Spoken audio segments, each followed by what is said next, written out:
Holy roast, and here's how I take mine. With a dash of vanilla, a pinch of cinnamon, a spoonful of honey, and lots of heavy cream. Add some ice, shake, and then enjoy, while knowing that's $6 the libs at Starbucks can't spend to ruin my life and yours. Cappuccino Holy Roast in whole bean or grind is available at shop.mychurch.com. It's officially fall, y'all, and time for cooking with the KingDude indoor tailgating with my Chicken Mamu seasoning that makes chicken wings so good they can even make a Democrat happy. Here's how. You'll need 5 pounds of natural, hormone-free, fresh chicken wings, olive oil, and a bottle of my Chicken Mamu seasoning. To butcher, brine, season, then bake those wings to crispy, golden brown perfection. Wow, I hope I get invited to the KingDude's next tailgate. Or if your invite got lost in the mail, don't get angry, get cooking. And get your Chicken Mamu seasoning and this recipe at shop.mikechurch.com/chicken. Where are you going? The spot's not over. To see if my invite's in the mail. It's the I Love Lee Show, starring Lee, with special guest Jim. Come on, dude, pick up. Jim's Bait Shop. Very boomer funny of you. Yeah, I thought so too. What's up? What was the Jelly name of Roll the is planning live to talk plead radio with the government thingy? to allow him to own a rifle again so he can hunt. The country star appeared on the Joe Rogan Experience and discussed the terms of his parole, which prohibit him from owning or firing a gun. Rogan asked Jelly Roll if these conditions were forever, which prompted Jelly Roll to explain he's up for a pardon this month. Well, this is interesting. This is a slippery slope for me. I'm up for a pardon this year. My paperwork has been sent to the governor, and he considers pardons every December. So every day, I'm just kind of praying, Jelly Roll said. Even if Tennessee Governor Bill Lee gives Jelly Roll a pardon, Tennessee has a zero forgiveness policy for violent offenders, he explained. In the 2023 documentary, Jelly Roll Save Me, he revealed he's been to jail 40 times for various offenses. His most serious charge came when he was 16 for aggravated robbery and possession with intent to sell. He was tried as an adult and faced up to 20 years in prison, but ended up serving a little over a year in prison and 7 years probation. Rogan said he understood the concerns for public safety, but noted Christianity is a big believer in redemption, and Jelly Roll is a Christian. Researchers at King's College in London report that theobromine, a naturally occurring chemical that gives dark chocolate its bitter flavor, may boast anti-aging properties. Anti-inflammatory and rich in antioxidants, theobromine is an alkaloid, a plant-derived compound that interacts with gene regulation and can shape long-term health outcomes.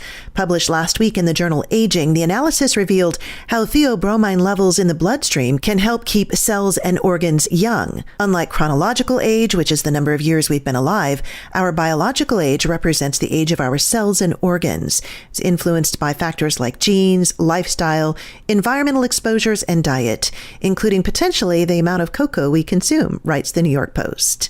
I'm Janet Huxley for the Crusade Channel, seeking news and finding truth. I need something to listen to challenge my faith and tickle my not-so-nice funny bone. Well, you won't hear anything about Mondays coming or cheeseburgers in paradise, but you will hear the most brutally honest Catholic-inspired commentary on Parrot Talk.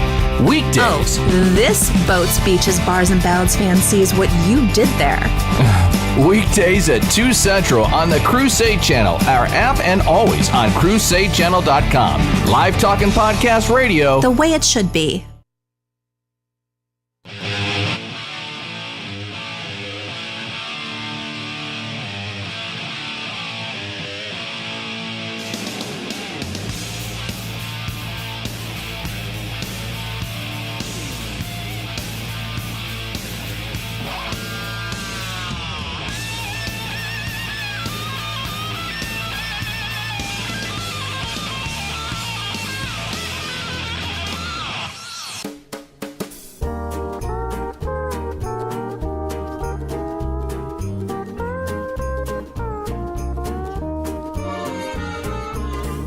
Kalikimaka is the thing to say on a bright Hawaiian Christmas day. That's the island greeting that we send to you from the land where palm trees sway. Here we know that Christmas will be green and bright. The sun will shine by day and all the stars in Kalikimaka is a wise way to say Merry Christmas to you. Take it, girl. Kalikimaka is the thing to say on a bright Hawaiian It's a true story. That's the island greeting that we send to you from the land where palm. So, Maggie's going full on conspiracy today. I don't think that that's such a bad thing. Maybe I'm going to go full on conspiracy. I do believe that there is a conspiracy that is happening in real time at Brown University. I'll tell you all about that. And, hey, we're one day closer to the blessed event that is Christmas, folks. Mike Churchill and the Crusade Channel asking the question of the day. What in the wide, wide world of sports is going on here? Well, I'll tell you. In order to ensure the security and continuing stability, The cobwebs from traveling the are gone. will be reorganized into the first galactic empire. No, you can't. For a safe and secure society.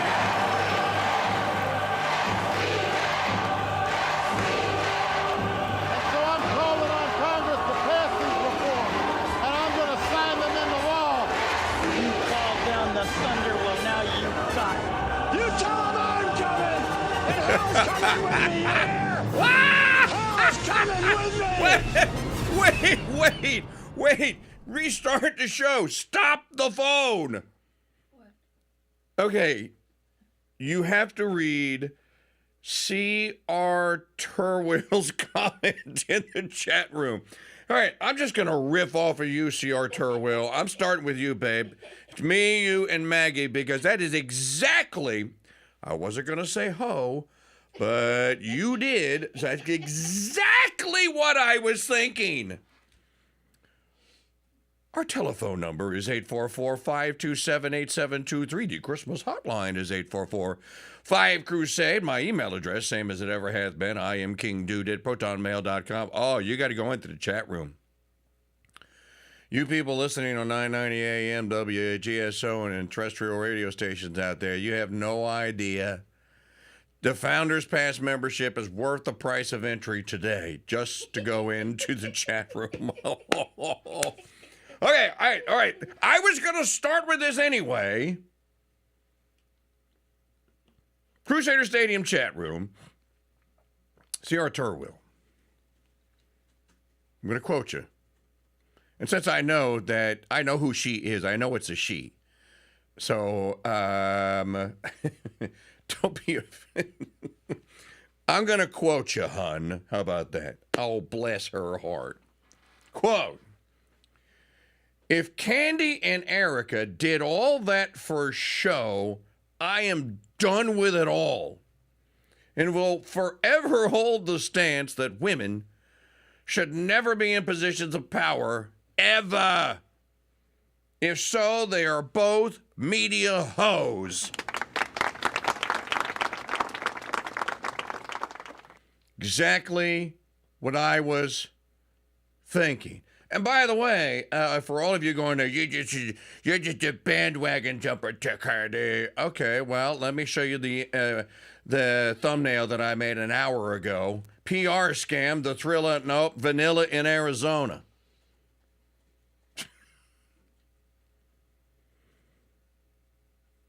I don't think you're alone, CR. I don't think Maggie's alone.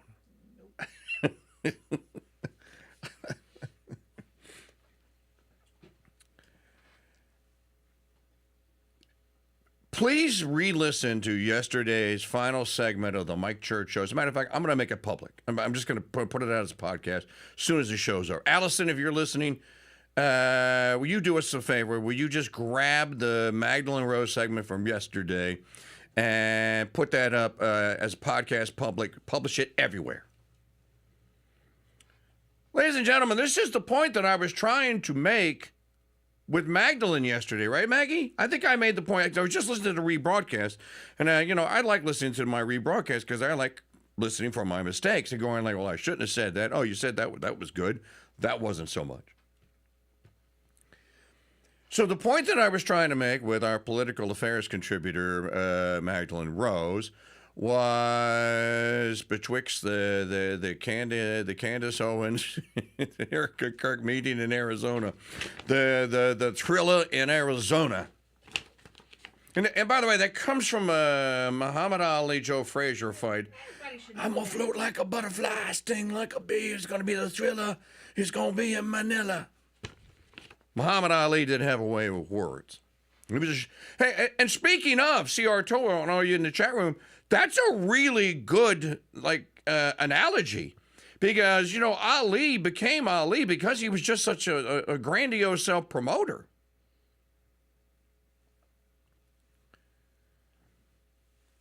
So what I was trying to say to Magdalene, and I think I did, was, well, how do you give me a victory scenario, right, Maggie? That's what I said. I said, give me a victory scenario. How does one side or the other claim victory? And is that a victory for the rest of conservative-dom? Well, I don't think so. And I said that very clearly. Poor George Webb. He basically, and I love George, he's a buddy of mine, he hitched his wagon to Candace Owens. Well, she hitched to him, but then he hitched back. His post yesterday was all about Candace Owens. I think that this is spectacle. And it's a tragedy because a man was killed. There's still a murder here. But I think it was a spectacle, and I think that conservative-dom is just that. CONSERVA, conservative, IVEDUMB, conservative-dom.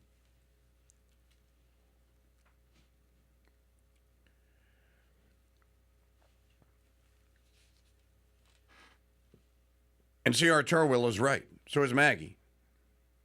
I don't know if Magdalene's right about this. Maybe I ought to get her on early. This is a catfight. This is a PR stunt catfight. And as I was telling Mrs. O'Connell, because we were invited to go exhibit at TPUSA, and we were going to do it, but none of you volunteered to help, and it's 1,600 miles each way for us and thousands of dollars to ship everything that we'd have to ship there. And I just didn't see how you return a profit on that. So I went, I think we're just going to stay here and push the greatest Christmas gift sets in the history of greatest Christmas gift sets. We're going to stay home this year. That event was sold out by October the 1st. The TPUSA AmFest. They're sold out. You didn't really need any PR as far as that goes, because you couldn't get a ticket to it. Now, you could become an exhibitor and get a ticket. But you weren't going to get a ticket if you just wanted to go. Now, you could get on they had a waiting list. They had a waiting list. There still is a waiting list. My question now is, so if you read the Battle of the Vanilla, the thriller that wasn't a thriller but was a vanilla, twixt Owens and Kirk yesterday, you're going to be let down. There was no epic throwdown here. There was no epic reveal here. The only thing that's going to come out of it is that there's going to be one's going to make an announcement today. He's going to go on our show, and there will be people waiting with bated breath to hear the latest. And you're ultimately going to find out that this was a big to-do about nothing. And again, conservatives fiddle while leftards burn Rome down. And it's just silly. It's stupid. And, the first comment that I read, this is what happens when you get irrational, emotional creatures involved. They're called women. And the same thing that we say about the political class and why the 19th Amendment ought to be repealed, well, it's on display right now with this. And we will detail it as it happens. Now, so you already have the competing. You basically already have this. I should be playing the Courtship of Eddie's Father song again. People, let me tell you about my best friend. Because they're all going to be best friends again. And Maggie, who was it? Was it John Christ? Who said that he went to a party? A Christmas party at Tucker Carlson's house, and they were all there, and they were all hugging and smooching and drinking together and hanging out and sitting next to one another. This is really sad for you people. I feel really bad for people that, I wrote about this yesterday. It'll come out in the newsletter. The newsletter was a little long. And so the email program didn't want to send it out. So we're going to edit it down. It'll go out this morning. But I wrote about this yesterday. I think that one of the thing that is missing here, or one of the things that is missing among conservatives, it used to just be back in the day.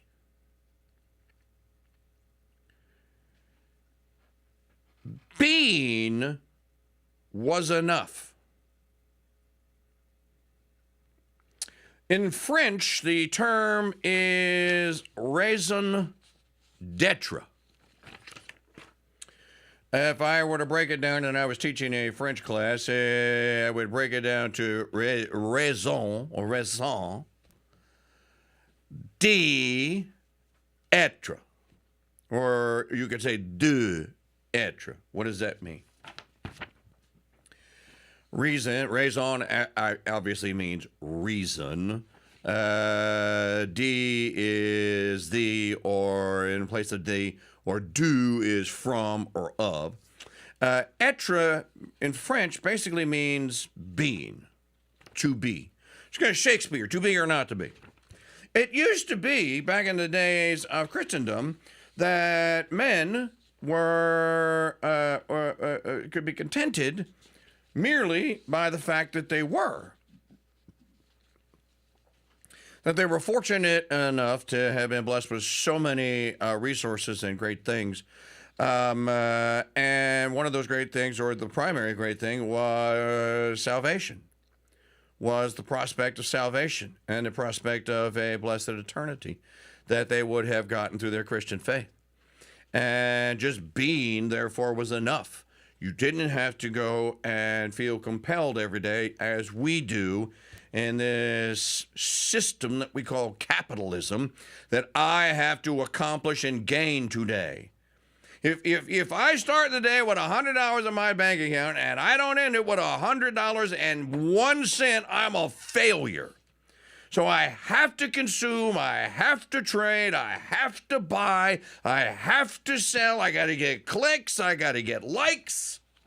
And if I don't, I suck, my life is a failure, everything is wrong, and we're all going to hell. This is no way to live life. And again, I think this is probably a nuanced point that many people will have to think about and will get tomorrow, and they'll go like, oh, okay. I see what the TKD was saying, but I'm right about this. Trust me on this. Being was enough. And being ought to be enough today. God has blessed us with life. He's blessed you with all the resources that are needed. He's given you everything you need, including the vicissitudes and problems of life, to plow or to work out your salvation with fear and trembling, as St. Paul says, but to get to heaven, to get to a blessed eternity. That's the whole ball of wax. Does a Christian man in the 21st century actually still believe in eternity? And if you do, there's a reason why the infinity symbol is what it is. Look at the infinity symbol. It makes sense. Okay, tell me, as you're looking at the infinity symbol, where does it begin? Miniature play! Okay, where does it end?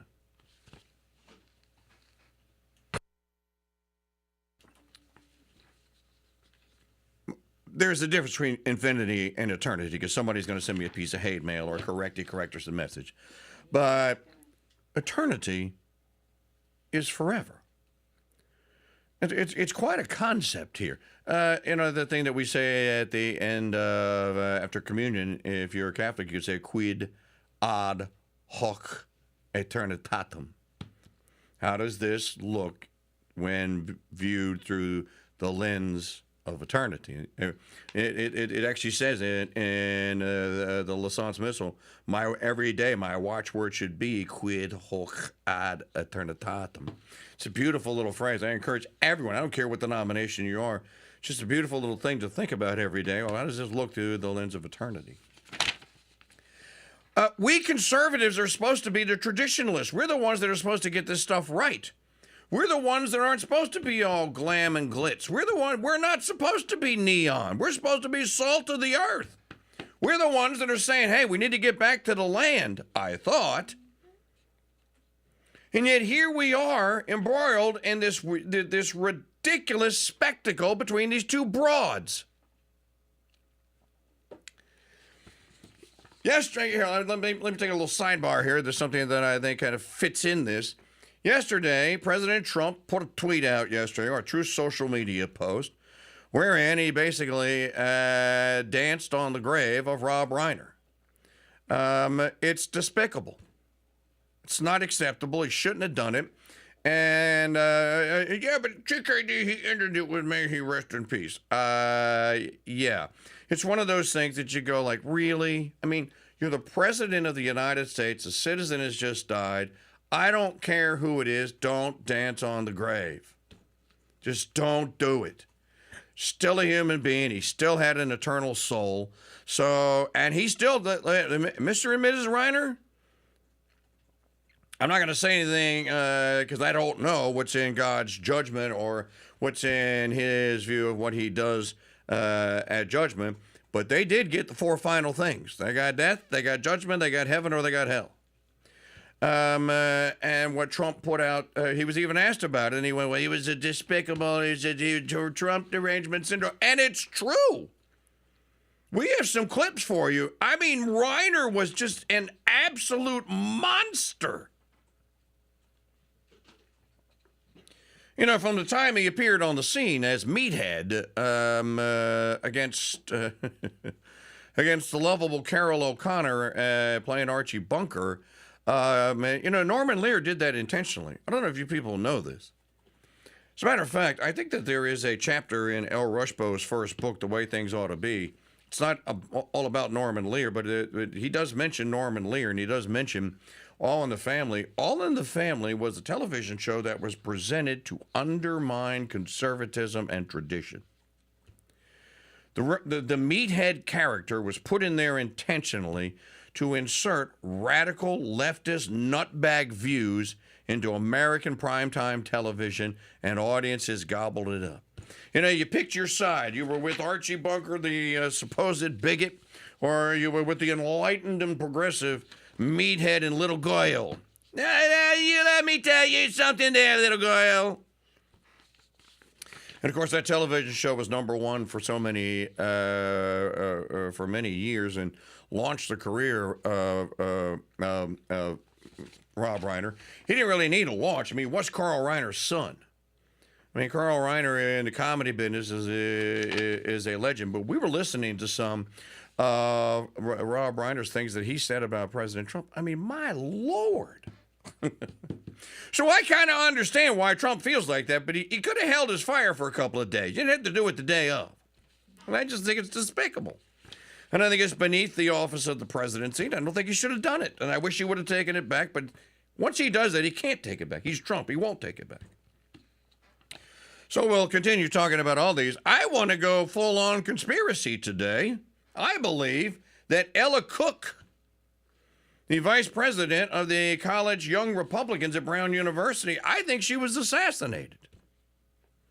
I think that lunatic was staking that joint out. They still won't tell us. Brown University and the Providence, Rhode Island police will still not release why those people were in that classroom and what they were doing. If they have, I haven't seen it. Have you seen it? We do know that Ella Cook from Birmingham, Alabama, who was a member of, I have the church pulled up, actually. This is from Channel 4 ABC News in Birmingham, Alabama. I said she was a Catholic yesterday. Let me correct that. She is an Episcopalian. She attended Cathedral Church of the Advent in Birmingham, Alabama. And the reason I was confused is because I did see what looked to me to be a priest, and he had the stole and everything, and behind him was an altar where there was a tabernacle in the center and 3 candles on either side. So forgive me, I looked at it visually, I went, oh, Catholic. Not Catholic. Tommy Tuberville, senator from Alabama, and Katie Britt both knew Ella. I think that at some point she either worked with or was promoted by or was an intern for one of them. So if you were a political mover and shaker in conservative circles in Alabama, you probably knew who young Ella Cook was. She's the first one pronounced dead at Brown on Saturday evening. We'll be back.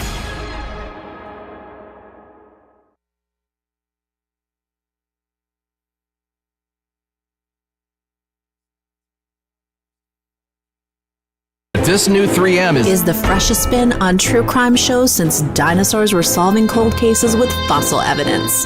Yeah, it's that original, folks. Mom's Murders and Mysteries. New episodes debut every Tuesday night, 6:30 East, 4 West, exclusively on the Crusade Channel. Live talk podcast radio, the way it should be.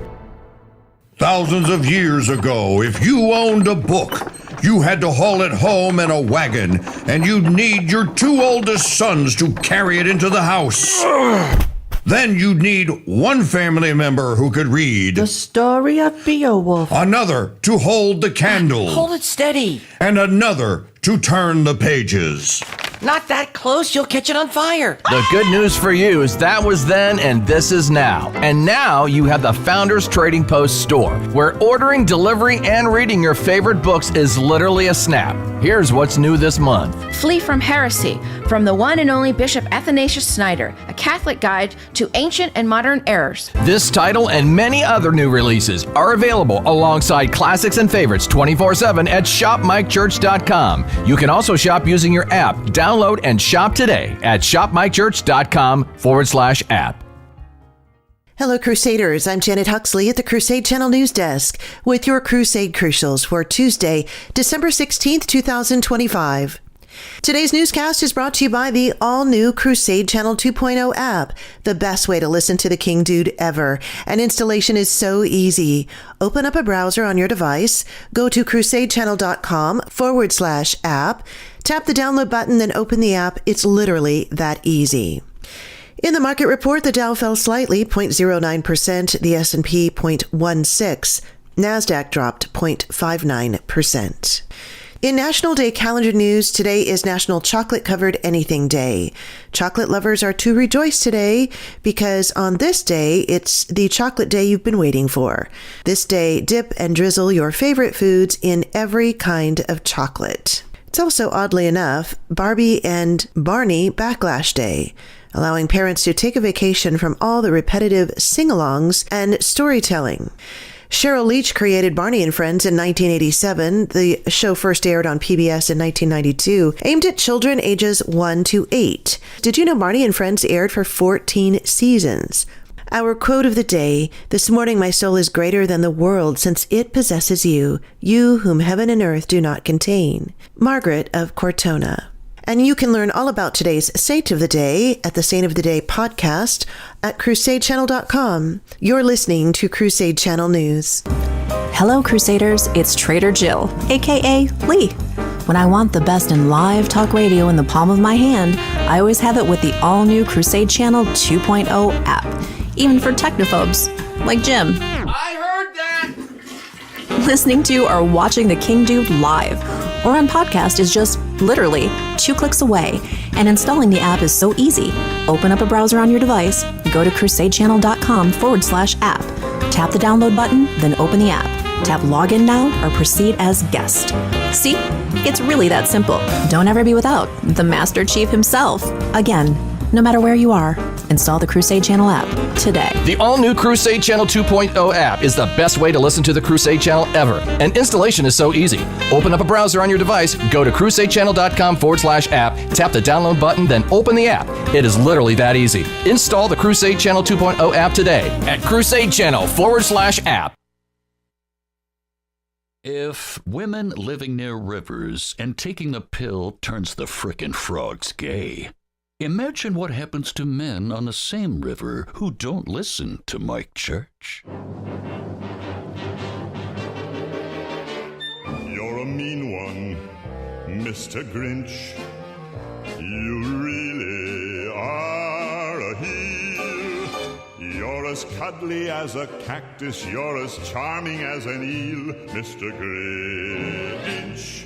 You're a bad banana with a greasy black peel.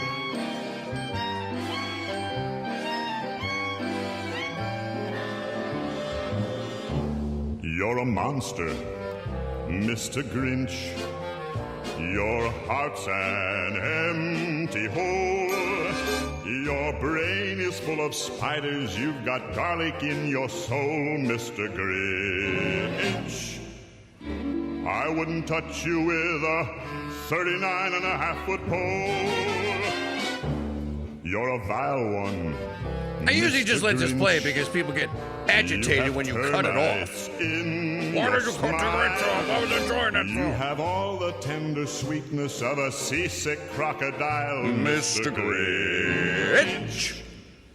Given the choice between the two of you, I'd take the seasick crocodile. The longest running long-form continual radio broadcast on air anywhere in the world, performing this show today with 96% of my Advent and Christmas spirit tied behind my back just to make it fair in a fight with atheist, single, angry, ugly cat ladies. And I quote, "Stink, stank, spunk." This portion of the program brought to you by the Founders Pass membership service. Somebody bought a $50 gift membership. And they asked for a card, an actual card. And since the Gree is now broken, and the first one has actually been sold, I went, all right, I'll make you a card, dude. You want a card? I can get you a card by 3 o'clock this afternoon. I don't even have to have a reason. What is everyone else waiting for? You know, we talked about this yesterday about stocking stuffers. People still do hang stockings. Even you Scrooges out there and you cynics. How difficult is it to go to crusadechannel.com/card with a name and an email address and do a $20 gift membership card? And don't worry about them activating it or not knowing who the hell we are. We will be under their skin. Tick the box. Once we have their contact deets, they're going to redeem, and they're going to thank you someday. So you get a $20 variety for 3 months, the $50 gift card for an entire year, and they get everything. They get the private video that we broadcast every day on the Crusade Channel website, which some people are watching right now. You get the premium stream 24 hours a day, 7 days a week. You get podcasts all the way back. I found the last podcast, Mike Church Show podcast, and I updated the menu so you can find it under Mike Church Archives. Is from March of 2016. First Reconquest is episode number 11. It's on the Crusade Channel website. I saw it with my own 2 eyes. There's so much there for so little. CrusadeChannel.com/card. Give the gift of the Founders Pass membership this Christmas, and they will thank you for it. Thank you in advance. So people have mixed emotions about whether or not Trump dancing on Rob Reiner's grave was the right call. You know, the leftards were out there celebrating the murder and the assassination of Charlie Kirk, so supposedly that makes turnabout fair play. Well, I think that in these situations, we're not leftards, and we shouldn't act like it. And I think, I'll say it again, I think it was inappropriate. I don't think it should have been done. Now, could he do it tomorrow? We just let the day go by. You know, I'm pretty sure that Rob Reiner was Jewish, so if they're going to do the Jewish burial thing, they got to get him in the ground by what? They got 2 days, I think? Or is it 3 days? They got 72 hours to do what they're going to do. That reminds me, while I was in Virginia, there was a talk radio show that my brother was listening to that he was torturing me with. It was horrible, horrible, horrible sports talk. It was awful. And during one of the news breaks, by the way, Janet Huxley and Ron Stafford blow these people at WTOP in Washington away. Our news is so far superior. In any event, I heard a news story, and the dude was talking about some people that had been, it was a local story, some people that had been killed, and that they had had their bodies recovered and had been returned to be cremated. This ghastly process of cremating, I hope everyone knows that you have living or standing wills to tell your loved ones, do not cremate me. I believe in the second coming and the restoration of the body. It's in the Apostles and the Nicene Creed. Especially if you're a Catholic, do not get cremated. The creed that you recite on Sundays says your body will be restored. As a matter of fact, it's a dogma. You have to believe it. And I heard about this cremation, and I'm just like, this is the most horrific, ghastly process of incinerating and burning human remains. You know that when your bones come out of the cremation oven, this is not the way it happens in the movies. You don't stick a body in there and you get a pile of ash out on the other end.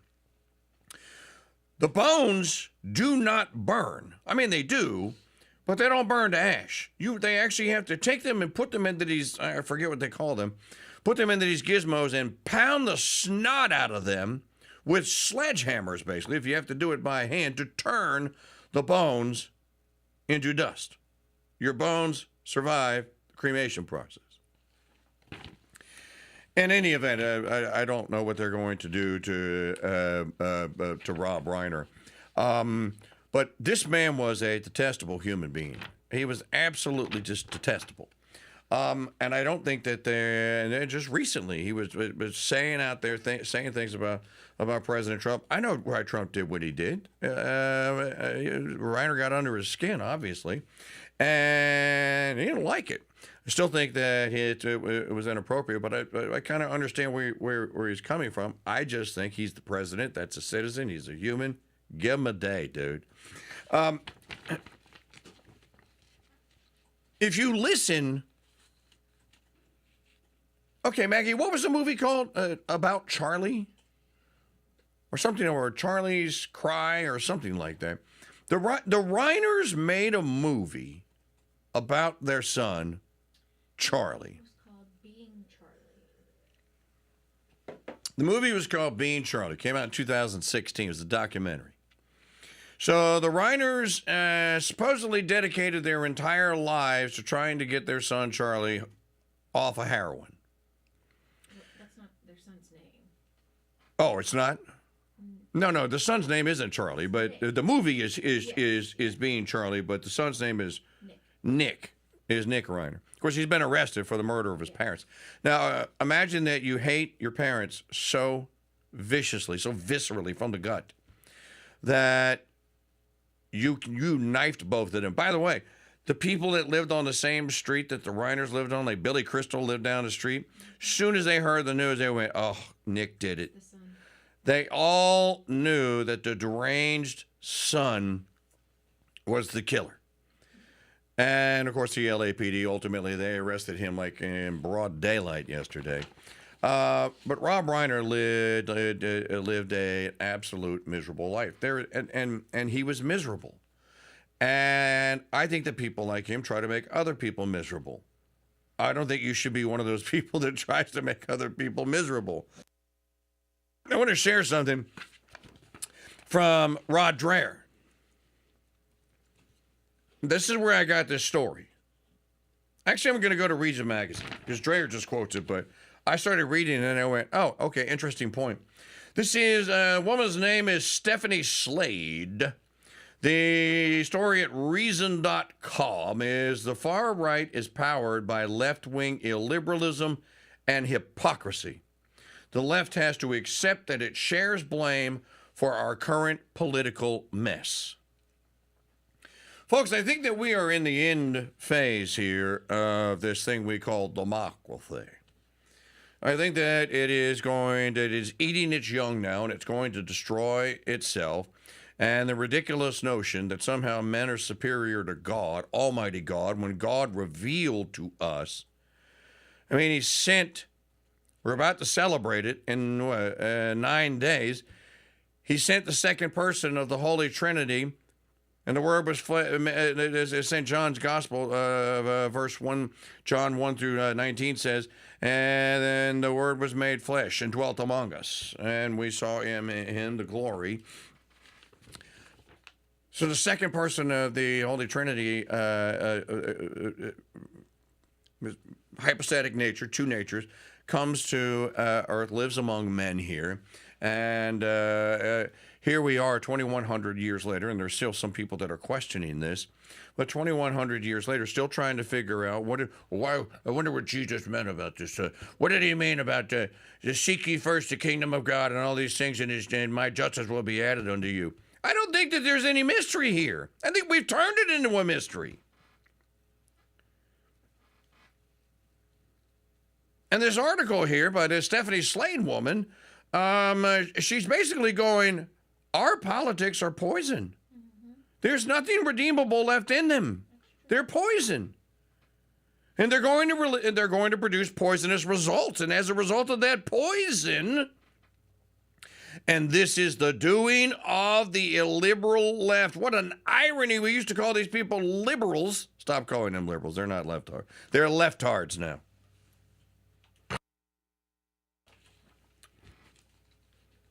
She says the introduction of the Groypers into our national consciousness over the last 6 weeks has ignited curiosity about what is causing the evident moral and intellectual disintegration of American conservatism.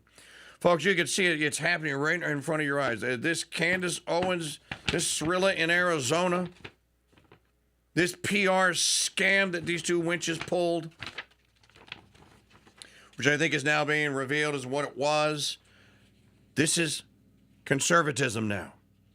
It's embarrassing. That's not conservatism.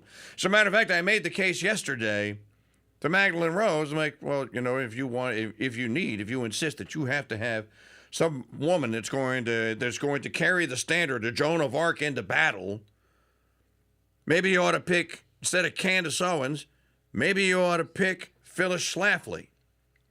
Someone that actually accomplished something, like defeating the ERA amendment, in case you missed that segment yesterday.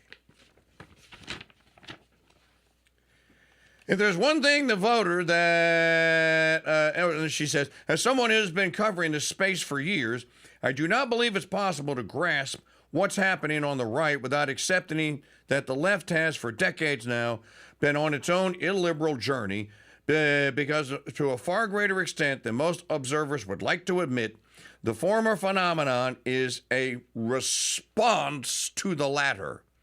So this is what some people in the chat room are saying. I'm glad Trump did what he did to Rob Reiner. They picked this fight, now they get it right back in their face. Well, we are Christians first, then we're Americans. America does not get a blessed eternity. You do. Or you get the other side of it, which is not so blessed, which is a cursed, damned eternity. So, again, can you do it? Yeah. Does it seem like it's a quid pro quo? Yeah. But is that where conservatism stands now?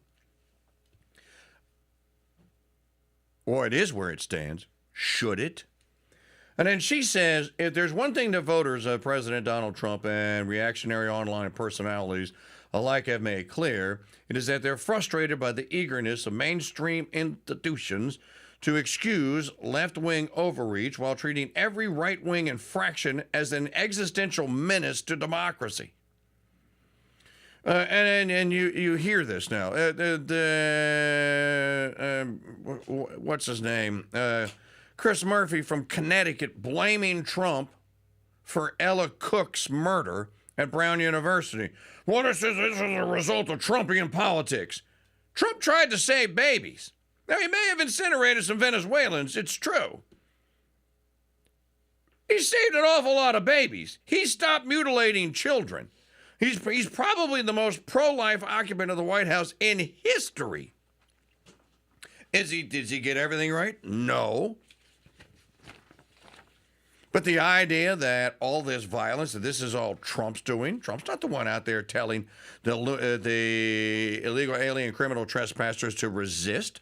Trump's not out there telling the illegal alien criminal trespass sanctuary city boosters to resist, to take up arms, to resist and to shoot ICE agents and what have you. Trump's not out there telling people to get doxxed or be doxxed. The leftards are doing that. Which, again, just begs the question that we keep asking it, where are you supposed to sit down at a negotiating table with these people? And where's the middle ground? Now, you see, in the Christian system of the old days, the middle ground was the church. You had a middle ground to go to. And a bishop or a pope could go like, no, you're not doing that. You're a Christian. No, you can't do that. Start figuring it out betwixt you.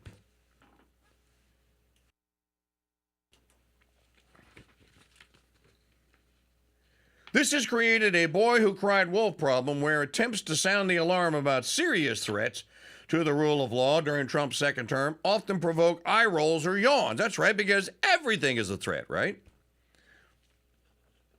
And then she says, I'm going to skip forward. She says, by beginning from collectivist and thus inevitably racialist rather than individualistic assumptions. In other words, you're white, okay, you're racist. Oh, you're brown. Oh, you are, pretend like you're on an episode of Survivor. You have an immunity idol. If you're black or Latino or whatever, you get the immunity idol. You can't be touched.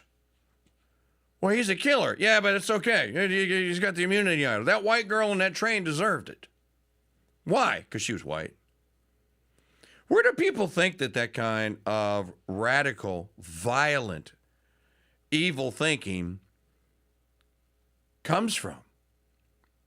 Where was the idea that someone that was arrested 72 times ought to be turned back out on the street, thus back out on the public? Where did that idea come from? Well, it came from the idea that life is not precious and it's cheap and it's okay to get rid of it. If it's an inconvenience to you, just kill it. If it's an inconvenience to you or prevents you from accomplishing the next, whatever that next thing may be, well, then just get rid of it. In a recent essay in The Argument, the liberal journalist Matty Iglesias makes a crucial observation. Critical race theory and related programs are not, as he once presumed, natural extensions of basic liberal commitments to tolerance and human equality. And that's a quote. Analogous to the expansion of franchise rights to women in the early 20th century. Emphatically to the contrary, they are open rejections of philosophical liberalism, understood as, quote, the view that the basic unit of moral concern is the individual, that institutions should be governed by general, neutral rules and that rights and due process are core to justice, close quote. Iglesias rightly notes that identitarian approach introduced policies and practices into society that subject people to collective blame or confer on them collective benefits based on their demographic characteristics. So again, before I even read it, that's what he wrote, what I just told you. The black and the Latino are automatically get the survivor immunity idol and can't be touched, regardless of who they've killed, raped, or stolen from.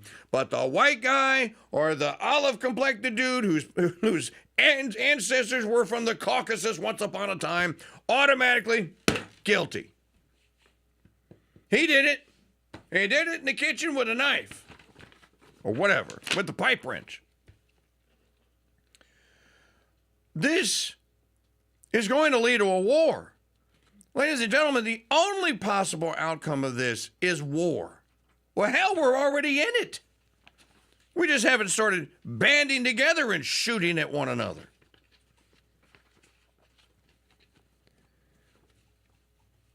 And if you go back to the Dreher piece, Dreher basically said that, who was he quoting here? Was the piece he wrote at the Free Press. Yes, the right has a Nick Fuentes problem. But it has a Nick Fuentes problem in part because for decades, the grievance-obsessed left has demonized the kind of people who are susceptible to the Groyper message and who have not internalized the taboos that made older whites too timid to speak out effectively against the left's malicious illiberalism. Alas, these right-wing Zoomers have a point when they say that straight white men are the only demographic not permitted to have political consciousness baked on their identity. This is the deal with the devil that American political culture made when it normalized essentialism based on race or other characteristics. To be clear, it is not the case that particular groups, racial minorities, religious believers, lesbos, women, etc., don't have political interest as a group. It's more that some have come to see those identities rather than citizenship and shared humanity as the basis for equality. So in other words, you have sex in that position with a member of the same sex? Survivor immunity. Yeah, but dude, he does it with boys. Doesn't matter. Survivor immunity, it's fine. No, it's not. Well, we have to say it's fine because these are people that have been discriminated against or whatever the case may be. It's so far out of control and now so far beyond what people used to think or could accept as normal behavior.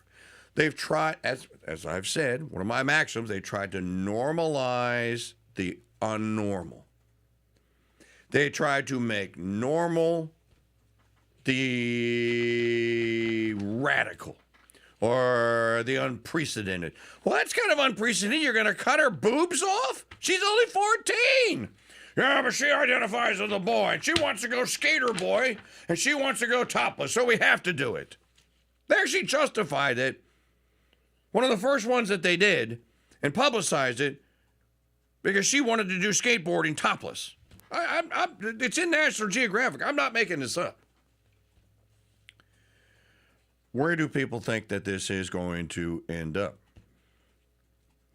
Here's a better follow-up question. What is there left for anyone to do about it?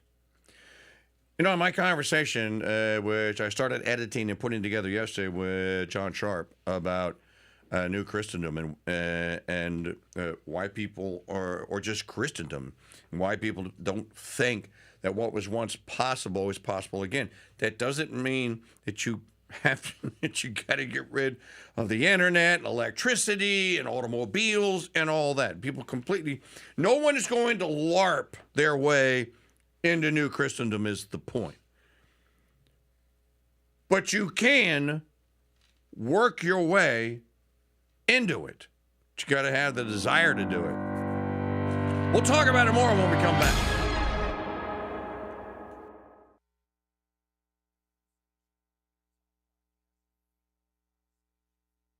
Is the literary savage who skips sensitivity training. She is the librarian who reads and reviews books so you don't have to. Hello and welcome to the Fiorella Files. On my show, I will be introducing you to books, classic and contemporary, that you must read, should enjoy reading, or should not touch with an 11-foot barge pole. 10 to 11 a.m. Central, every Monday on the Crusade Channel, our app, and always on CrusadeChannel.com. Live talk and podcast radio. The way it should be.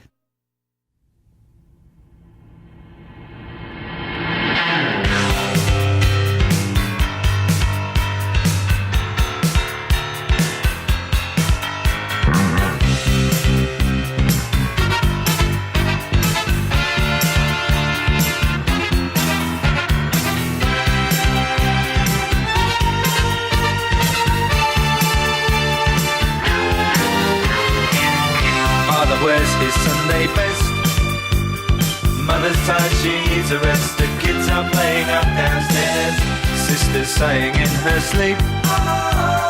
Brother's got a date to keep, he can't hang around. Our house in the middle of our street. Our house in the middle of our house. It has a crowd. There's always something happening and it's usually quite loud. Our mum, she's so house proud. Nothing ever slows her down and a mess is not allowed.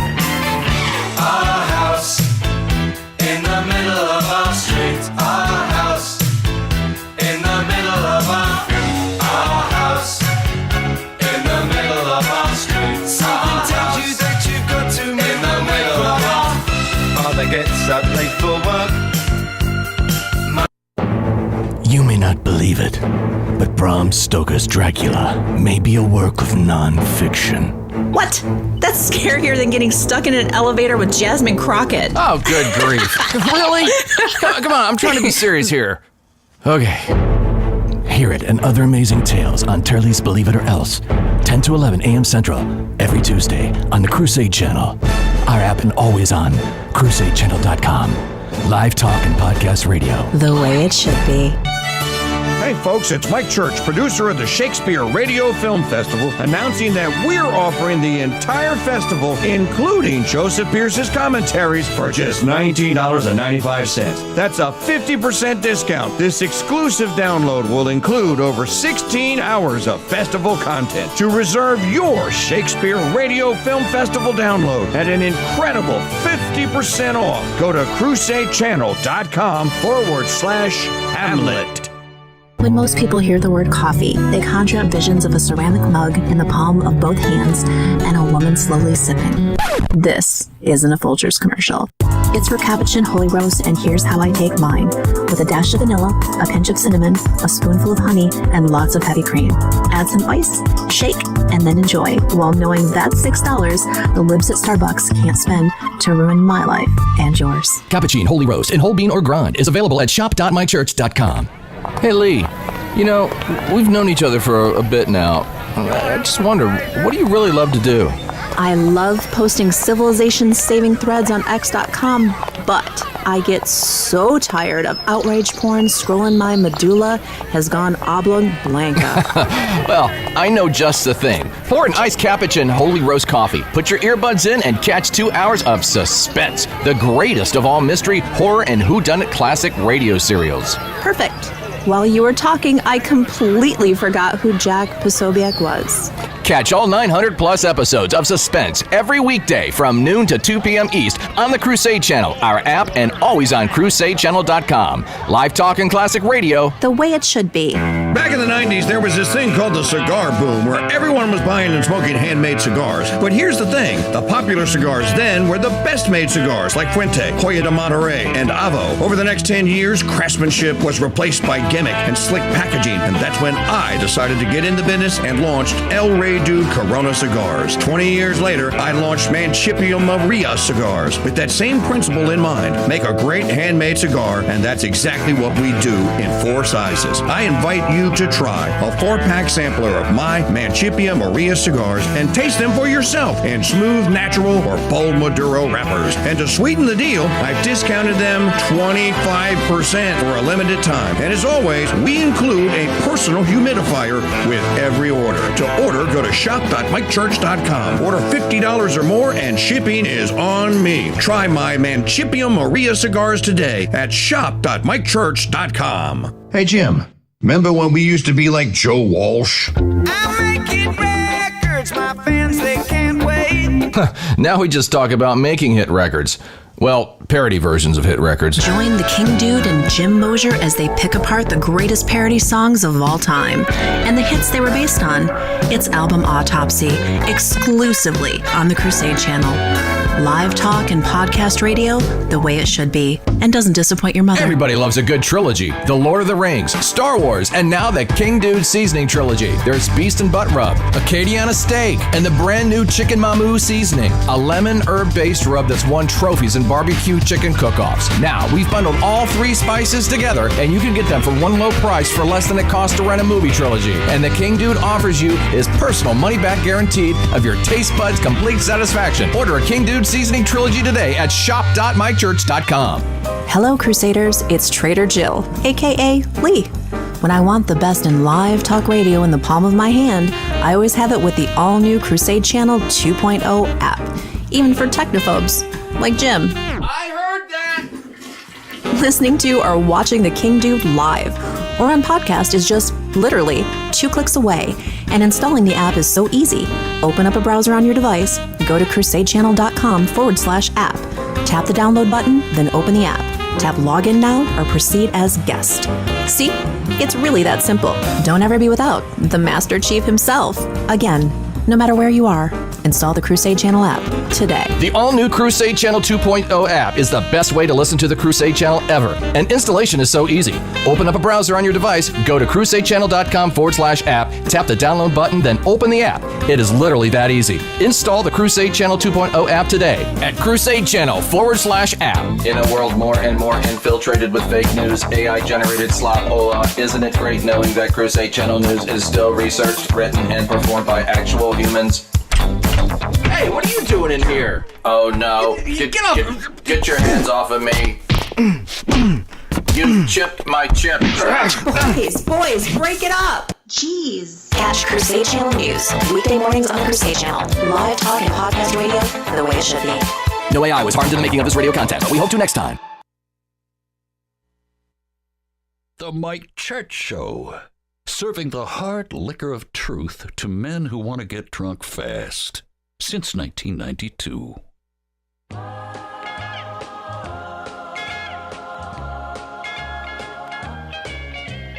Rocking around the Christmas tree at the Christmas party hop. Mistletoe hung where you can see every couple tries to stop. Rocking around the Christmas tree, let the Christmas spirit ring. Later we'll have some pumpkin pie and we'll do some caroling. Okay, here's the play. You bookmark it under King Dude. I'll grab the bookmark. I'll send it to you in Signal. On 3. Pray.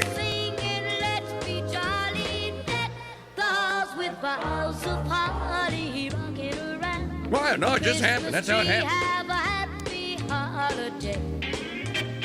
You just got to get open. Okay. Welcome back to Mike Church Show here on the Crusade Channel.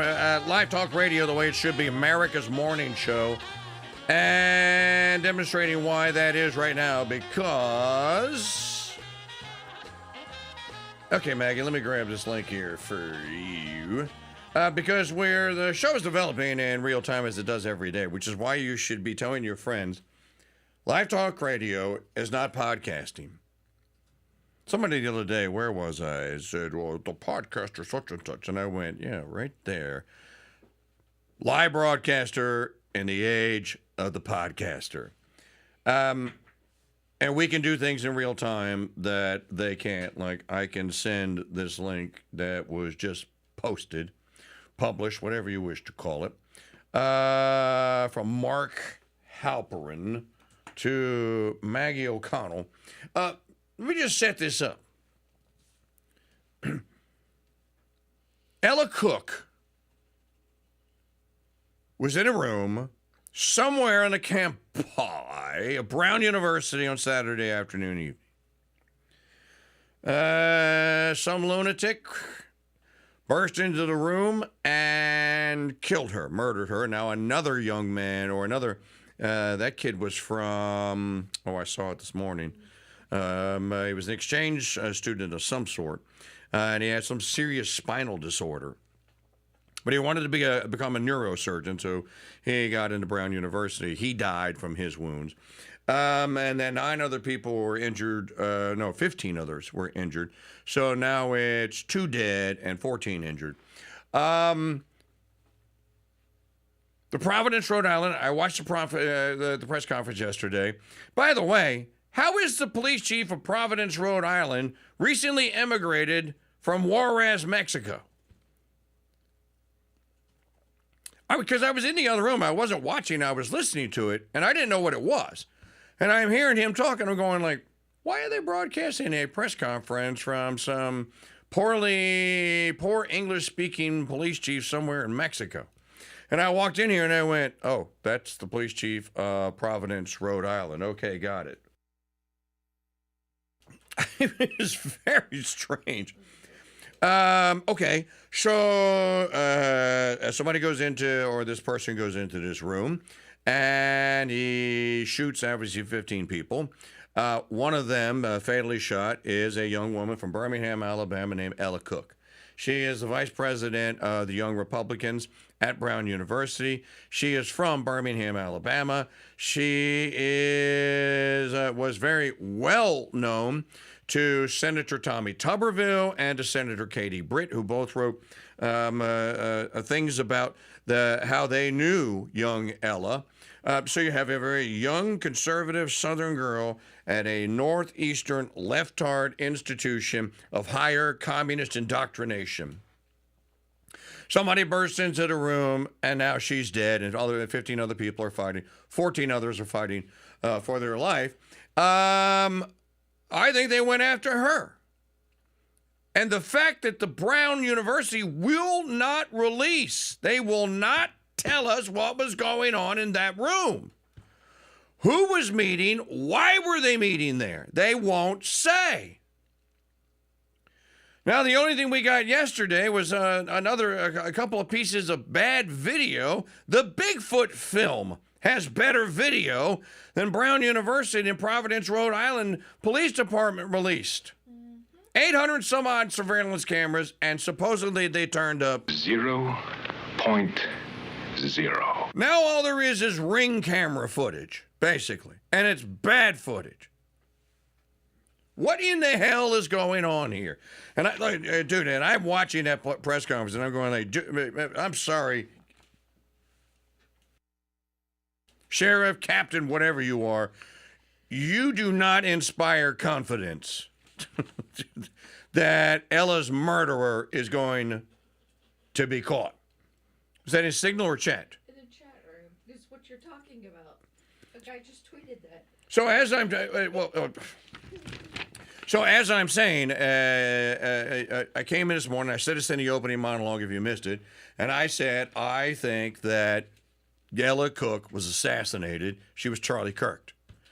And I think that they knew she was in that room. Whoever shot that room up knew that Ella Cook was in there, and she was, at least, she may not have been the only target, but she was definitely a target.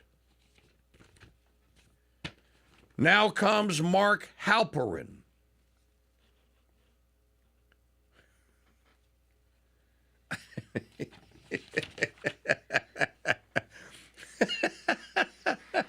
I'm laughing at the side-by-side comparison. 4.6 billion light years away.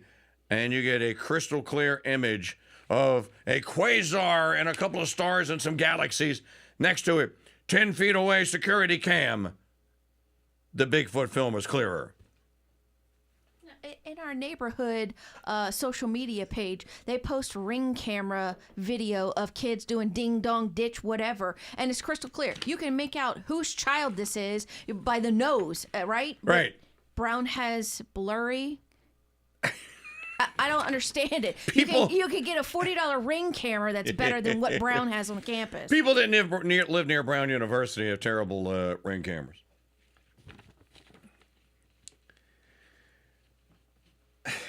Da Fender says with his ring camera, he can zoom in on the people across the street. Exactly. That's what I'm saying. Something isn't right here, folks. And as I said, the Ann Coulter rule is in effect. And now here's the thing that I'm going to say, and I bet you Mark Halpern is going to say this. Here's the thing I'm going to say about, well, we don't know. No one knows. The police haven't released this and that and the other about what happened in that room at Brown University. Okay, here's what we do know. There were 15 people in that room. There were a lot more than 15 people in that room. There were witnesses. So there are people that saw the lunatic come in the room, heard what the lunatic said, and then lived to tell the tale. Now, play the Mark Halpern clip. Because Halpern is saying that Ella Cook's parents were told, no, she was the target. Are telling me that the family of, I just need to look up her name, I apologize. Ella Cook, I think. Thank you. Mark? Thank you. Yeah. Thank you. Thank you. That the family of Ella Cook, the Alabama young woman who was a sophomore, has been told that she was the target of what happened at Brown. I have no idea whether that's true. There's other theories about why the person did what they did, but now that we don't know who the assailant is, it's going to be harder to say. But if it's true that she was targeted, that's a big story because she was one of the most visible conservatives on that campus. Don't know that it's true, but probably most of you don't even know that that's being alleged because you'd have to follow certain accounts on X or have sources, as I do, who are telling me that. So, Amber, if she was targeted, and again, we don't know that. Okay, all right.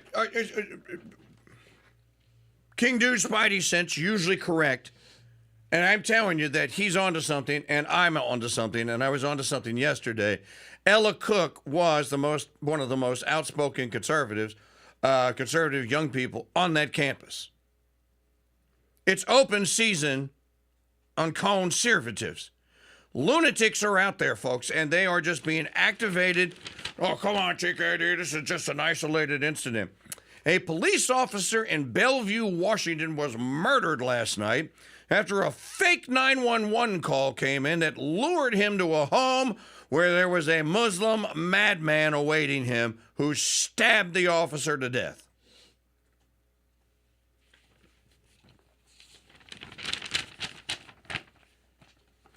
So the Bigfoot footage that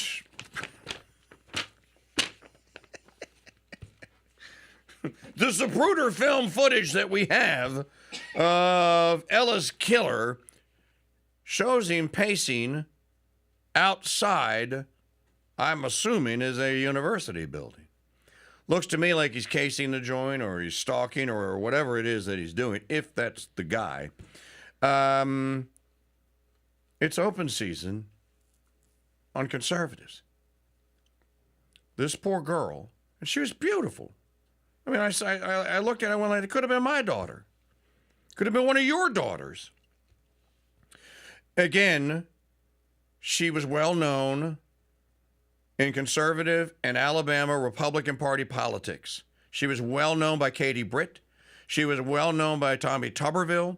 She was well known by Kay Ivey. She's well known by her member of the House of Representatives.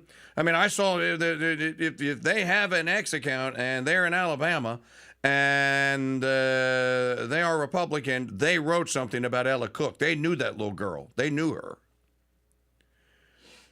Translation, so they're just going to go around killing now.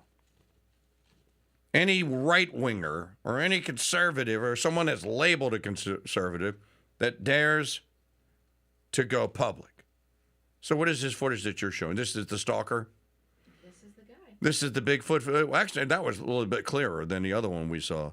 But that's the Bigfoot. And who stands like that? I'm sorry. Yeah, Maggie also has a theory that he kind of walks like a professor who's giving a lecture. Because he has his hands behind his back. And that is a popular pose of someone that speaks to audiences. Now I'm going to show really my age. My Dale Carnegie public speaking or Toastmasters public speaking course. Yes, I took one way back in the late 80s, early 90s. One of the things that you are told about public speaking is don't do that. Don't do that. Do not publicly speak with your hands hidden. Don't put your hands in your pockets. Whatever you do, don't put them behind your back.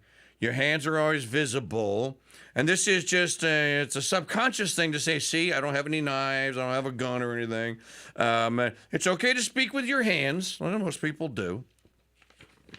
I think that there's probably someone that is from that university. And they're going to find out that was someone who knew exactly where Ella Cook, and maybe it was a young conservative meeting. Maybe they were organizing a TP USA chapter. Makes me think about all this. I'm a radio host. We get killed now. I was a founding member of the Jefferson Parish Young Republicans back in the 90s with Steve Scalise.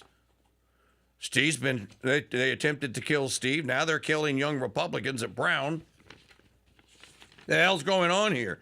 But I want to talk about something else. Just to prove that your host is almost always correct, according to the Rumney family, 95.7% of the time proven factually and intellectually and philosophically correct. Play Gad Saad. Now, I have been talking about this in this manner since 2013 or so, when I read Bat Yours, The Decline of Eastern Christianity Under Islam, and then I remember Andrew Bizad? Any of y'all remember Andrew Bizad? A former Islam, he converted to Islam, saw what it really was, became a Catholic, actually, and denounced all of it, and then became a very outspoken. Walid Shubat is how I found Andrew Bizad. Remember, Andrew Bizad would come on the program, and what would Andrew Bizad say? Well, there's no such thing as a radical Muslim, King Dude. They're just Orthodox. And so what did I say on Monday's program? Go look at the thumbnail for Monday's broadcast. It says Muslim orthodoxy comes to Australia. There's nothing that's not orthodox. There's nothing that's out of the ordinary about Muslim lunatics murdering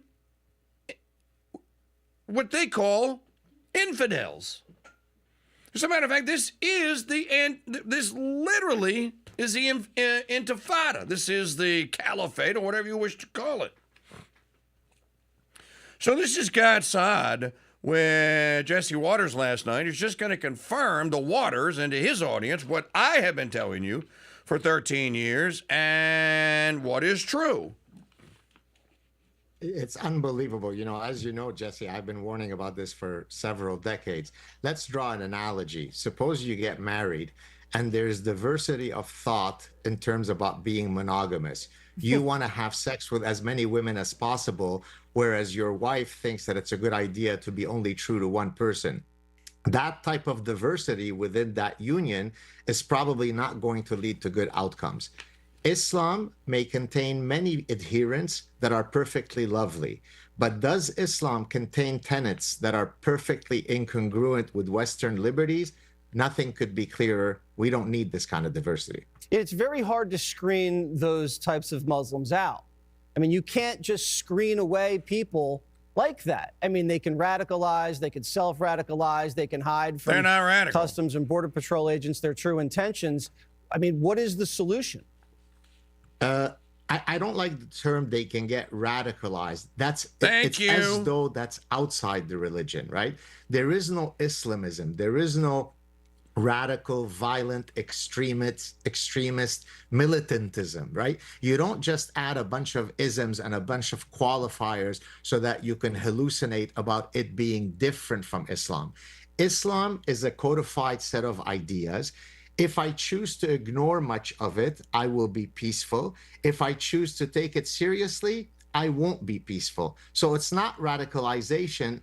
It's simply whether I adhere to the tenets of the faith or I don't. And so to your point, you could never vet someone because these are people who the father had been there since the 90s. The son was born there. So certainly from any vetting perspective, you would think they're well acclimatized to Western liberties. And it just takes one trigger and off we go. Right out of King Dude 101. Thank you, God. And by the way, God's side's been at this longer than I have.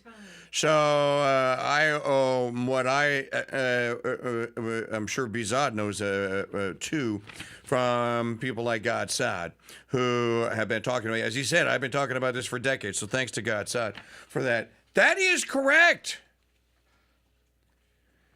Stop with this. Well, they were radicalized. They weren't radicalized. They became orthodox. Does everyone understand the difference? There's nothing radical about Muslim orthodoxy in Qatar or in Saudi Arabia. You don't hear about it because no one dares to cross them. They live in Sharia law states. They have Sharia law enforcement. It is obedience to the unenforceable. It is an organized religion. It is not Christianity. It is an ape of Christianity. It is a heresy. And it's also lethal. And give the Muslims or Islamics one thing. They're very serious about converting the world to their faith. Christians aren't anymore. We suffer from the sin of indifferentism. We don't care. Well, no, he can do whatever he wants to do in the private bedroom. No, he can't. Because if he does that, that's a mortal sin, and he's going to go to hell, and you should care about that, and you should say, I don't think you ought to do that.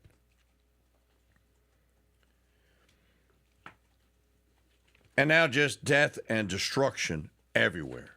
You just... and as he said,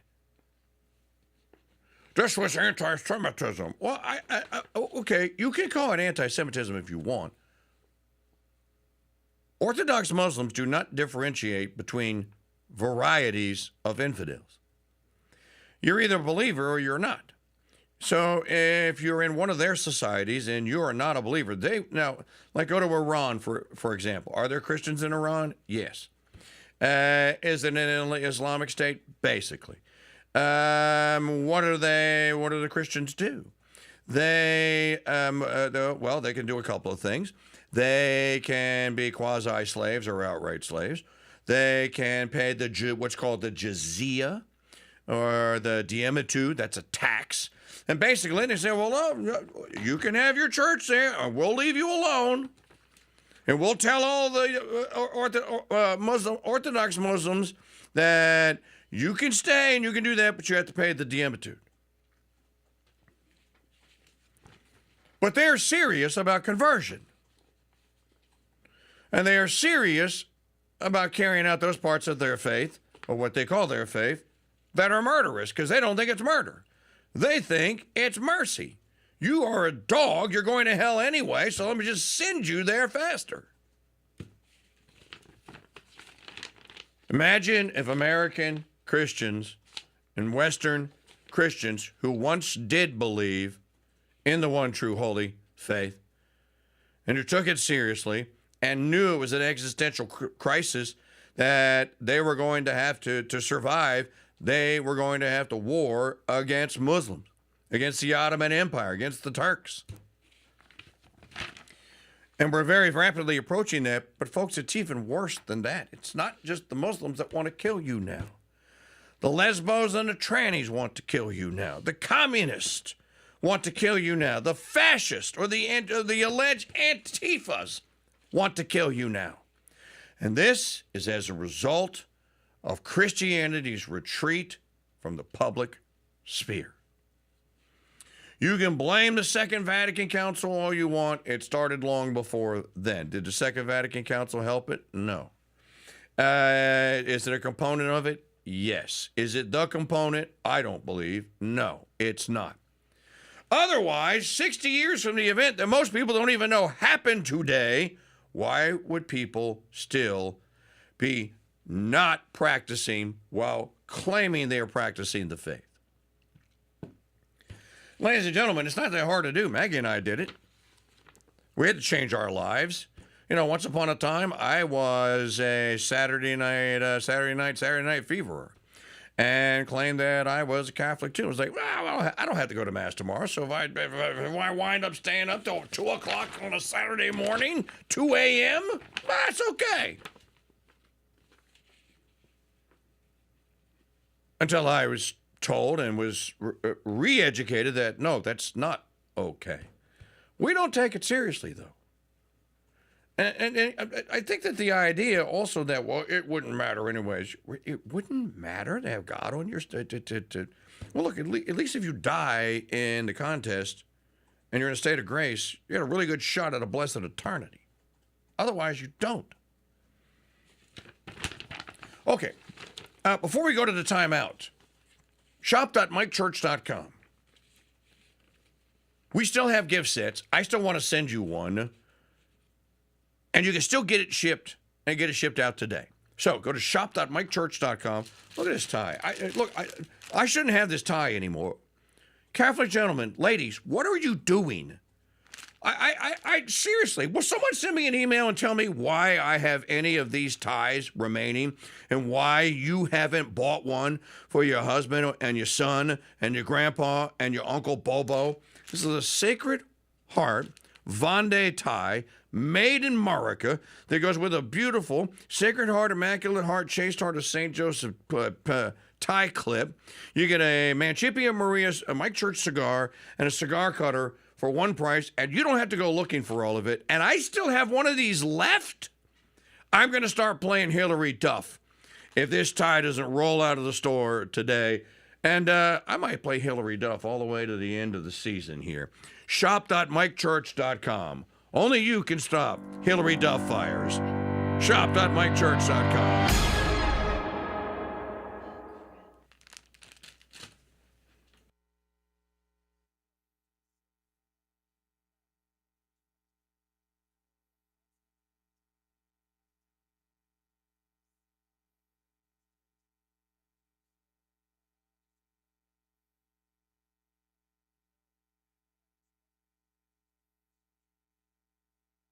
Everything. Let me guess. No fat people outside of the circus. And Ozempic was the name of a demon in C.S. Lewis story, right? Well, yeah. But besides that, classic radio shows with actors and actual stories. Well, lucky for the human race, the Crusade Channel is rolling over 900 episodes of a show called Suspense. Tweak your mystery-solving muscles over lunch and catch episodes of Suspense. Weekdays noon till 2 on the Crusade Channel. Live talk and classic radio the way it should be. I like my version of suspense. Hey! Doesn't work without me. Do you hear that, Maggie? Do I hear what? You don't hear the sound of bees buzzing about? No, I see the result of that buzzing about and these beautiful new beeswax candles. We sell candles now? Not just any candles. These are handmade beeswax candles. Well, that explains me imagining bees. And they come in different sizes. There's a votive, a 3-day, and a 7-day size too. Well, that should start a buzz in the store. It better, or you'll get the buzz. Order handmade beeswax candles today while supplies last at shop.mikechurch.com. The Crusade Channel and the slaves of the Immaculate Heart of Mary's Sisters present the Saint of the Day. Hello, Crusaders. This is Sister Maria Filomena with your Saint of the Day. December 16th. And what a lineup we have. First up, Saint Ananias, Saint Azarias, and Saint Misael from the 7th century BC. These were the 3 handsome and royal Jewish boys. Their Babylonian names were Sidrach, Abednego, and Meshach, who, during the Babylonian captivity of the Jews, which lasted from 606 BC to 536 BC, as companions of the great prophet Daniel, by command of the king Nebuchadnezzar, were asked to eat forbidden food and adore a golden statue. When they refused, they were thrown into a fiery furnace which had no power to destroy them. It is also the feast of St. Alice, or St. Adelaide. She died in the year 999. As the daughter of a king of Burgundy, she married the king of Italy. On his death, she married the Roman emperor, Otto the Great. Left a widow, she became the ruler of the empire. Before her death, she dedicated herself to God in a convent as a nun. This means that St. Alice was a princess, a queen, an empress, and a nun. St. Eusebius of Vercelli, St. Adelaide, Saints Ananias, Azarias, and Misael, pray for us. Thank you for joining us for these brief summaries of the lives of today's saints. Tomorrow's saint is Saint Lazarus. To access all of our Saint of the Day recordings as podcasts, head to crusadechannel.com/saints. You can learn more about our sisters and contribute to the building of our convent by visiting stphilomenaconvent.org. I'm Sister Maria Philomena, and until next time, God bless and Mary keep you. Thousands of years ago, if you owned a book, you had to haul it home in a wagon, and you'd need your 2 oldest sons to carry it into the house. Then you'd need one family member who could read. The story of Beowulf. Another to hold the candle. Hold it steady. And another to turn the pages. Not that close, you'll catch it on fire. The good news for you is that was then and this is now. And now you have the Founders Trading Post store, where ordering, delivery, and reading your favorite books is literally a snap. Here's what's new this month. The Power of the Rosary by Gabriel Castillo, a book that's more than informative, it's contagious. This title and many other new releases are available alongside classics and favorites 24/7 at shopmikechurch.com. You can also shop using your app. Download and shop today at shopmikechurch.com/app.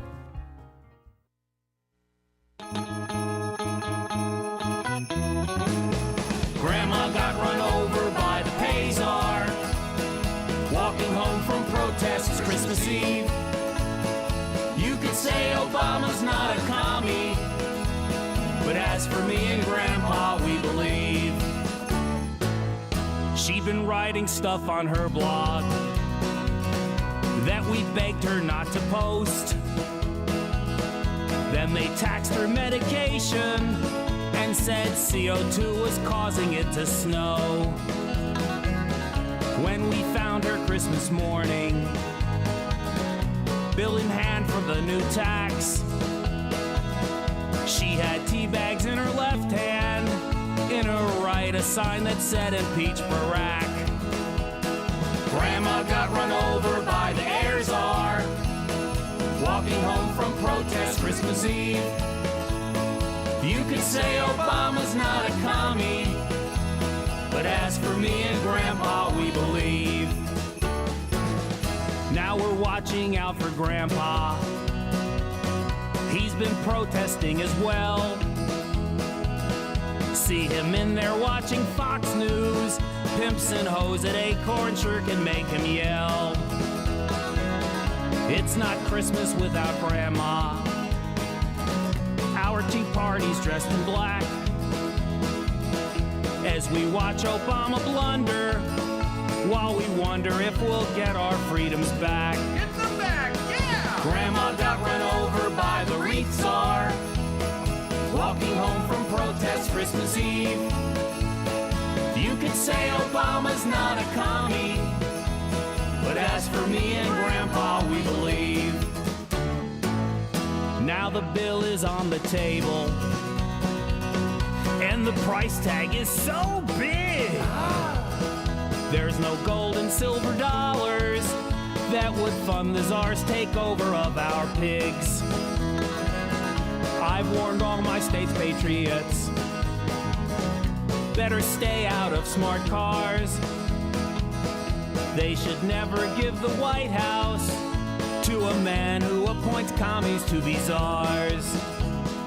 Grandma got run over by Obama, walking home from protest Christmas Eve.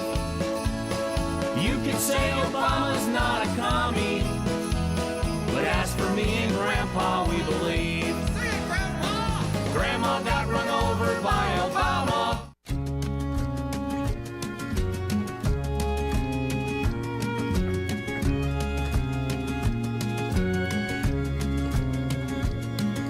As I walked down the road at set of sun, the lambs were coming homeward one by one. I heard a sheep bell softly calling them along the little road to Bethlehem. Beside an open door. Hi! How you do? Welcome to the Mike Church Show, America's morning show, a broadcaster in the age of sick podcasters. This portion of the program brought to you by the Founders Trading Post Store. I'm going to say it again. Look at this beautiful Vendée Sacred Heart tie. Hillary Duff really wants one of you to buy this and to take this Catholic gentleman's gift set off our hands. So go to shop.mikechurch.com. At shop.mikechurch.com. Check your email later this morning as well, because today's specials are coming out this morning. I just happen to know that there's a really cool stocking stuffer that you can add to the Catholic Gentleman's gift set and the Barbecue Grill Master gift set, which we still have in stock and can ship out to you today from shop.mikechurch.com. Throw a book in there. Throw one of Maggie's handmade, beautiful handmade holy rosaries. You know, I'm not giving that one back with the fleur-de-lis tri-bead. So I actually snagged myself one. Get yourself one. Too many books to tell you about. Don't forget the coffee. Capuchin Holy Roast is in stock. Talk about a great Christmas gift for a coffee lover. And the coffee lover, is the coffee lover gift set sold out? I know the tea set is. Tea set and the bougie set. Still have the Catholic gentleman. Still have the coffee lover with the beautiful Capuchin Holy Roast mug or stein that I have here in my hand. You can drink beer or whiskey or anything you want out of it. I drink coffee. You get this, and you get the Capuchin Holy Roast bag, the Christmas blend from the brothers at the Abbey, and the scoop, the handmade wooden scoop from Glory Be. Great gift sets. Shop.mikechurch.com. Check your email later this morning, in just a little bit, for a great deal on some awesome Cooking with the KingDude stocking stuffers that are on sale today and today only. Shop.mikechurch.com. And don't forget the gift cards. Sorry. Give the gift of the Crusade Channel. You people are out there buying. You're buying McDonald's. You're buying Amazon. You're buying... Now, look, Lowe's and Home Depot, I understand. All the rest of them, everyone drinks coffee. Almost every American. Give a Crusade a Founders Trading Post gift card in any amount. Make it $15 so they get a bag of coffee, and your friends will start shopping for gourmet coffee with us. It's as simple as that. It's on the homepage. You can't miss it. Shop.mikechurch.com. All right. This is going to come up later today, so go ahead and let's just re-water this plant. Digital media file number 2. Of course, I'm going to play it in an hour from now again. But I played it. No, you didn't play it last segment. No, I didn't. Okay, the thriller that turned out to be the vanilla. I should have saved C.R. Turwell's posts from earlier today, decrying the PR scam that this Candace versus Erica thing is, and that she's signing off on conservative women in media forever. That these are just a couple of hoes. 4.5 hours later, I'm alive. I'm totally fine, and I'm sorry. I was going to do a show for you guys this evening, but I'm truly exhausted. Stop the tape for just a minute. What do you mean you're alive? Oh, because she had to leave her house in the assassination. Right, well, all the of her hits out on. followers were like, you need to bring security. You know, those people at TPUSA might try to kill you too. Got it. That's why. No drama or anything, but just, okay, go ahead. Right. Very productive conversation. I asked every single question. I mean, from Egyptian planes to Turning Point USA Faith. And I was very surprised by some of the answers that I got. And I think they were also very surprised when I shared certain intel. This probably should have happened a very long time ago, but I wanted to let you guys know that I am alive, and I will have the full rundown for you guys tomorrow. of what transpired. And yeah, I think it was definitely a very big step in the right direction. So I'll see you guys tomorrow. PR scam. Oh, great step in the right direction. It's all settled now. The Egyptian place. Oh, my Lord. By the way, she is probably now going to, oh, what a shocker. Never would have seen this one coming. She'll be highlighting AmFest this Friday, probably. And we're just going to be whistling off into the wild blue yonder, singing and skipping along the lane and singing... People, let me tell you about my best friend. He's a one-hearted person. We love him till the end. People, let me tell you about my best friend. I told you people yesterday, a lot of you didn't like it. Well, that's what I do sometimes. I told you yesterday that if this is the future of conservatism, then you can count me out. I'm out. I'll call it something else. Well, I think that pretty much is it. As a matter of fact, John Crist to finally put the coda on top of this, digital media file number 9. This, I've said this before, this cult of personality, it's not conservatism. The great Russell Kirk did not have a band, a click-liker, boot-licking lackey fanboys running around behind him when he was really actually kind of busy writing a lot of books. I'll just do Kirk up as an example. I'm pretty sure that Joe Sobran didn't have a fanboy club either, and that was, I like to go back from time to time and point things out. Let's go back to Shia LaBeouf's conversion and what I think was a really good 3-hour interview. It's saying a lot with John Bernthal. And Bernthal kept asking him, yeah, but man, you got to tell me what's going through your mind and all that. And Shia LaBeouf kept saying that, well, when I was on set, John, you know me, we worked on a movie together. I was always about the work. That stuff that happened to me when my mom called me and said, I'm embarrassed, I'm going to disown you, you're shoplifting. You're shoplifting from a Walgreens or something, right? Shia LaBeouf, he did some just stupid stuff. But he said, professionally, though, he was always about the work. And, when he was on set, he was working on set and was working on a movie. He was always about, okay, I'm about the work. Now, why would you be about the work? Well, because you want to get it right and you view it as a vocation, and this is part of your craft. Your fanboy peeps don't give a crap about the work. They don't care about much of anything other than their own bank accounts and their egos. Now, I can say this because I don't have either one. And I can say that because for us, it's all about the work. There's a sign over that door. You can't see it right there. There's a sign over that door that says, all that matters is what's on the air.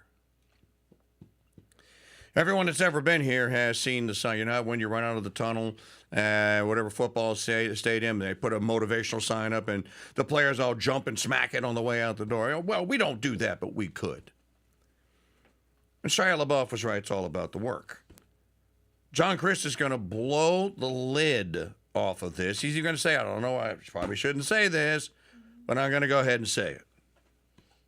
Tucker Carlson's there. Marjorie Taylor Greene is there. Wow. Candace Owens is there. Mm-hmm.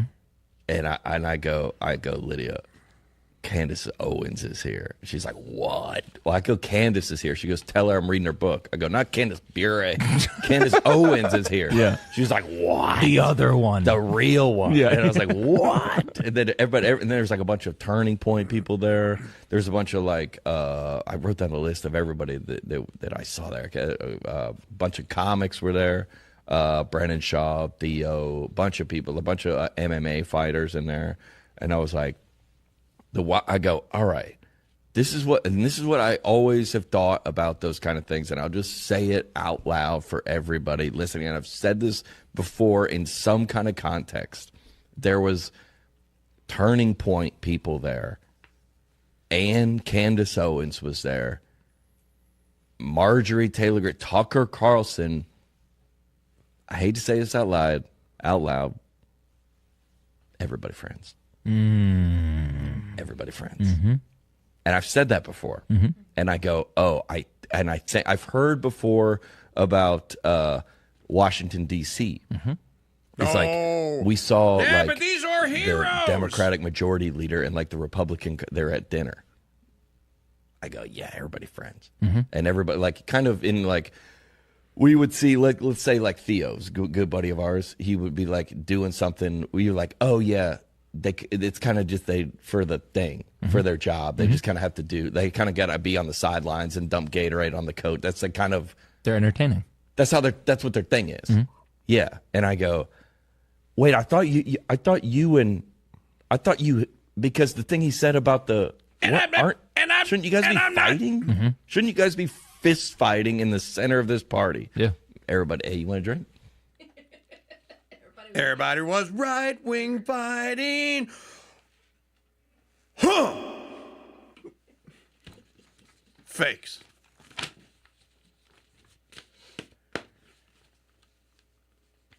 So there you have it. Not a surprise, not news. Conservatives and conservatism sucks. They're not serious, and we have no intellectual leaders.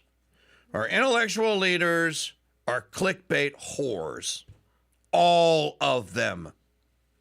All of them. Me.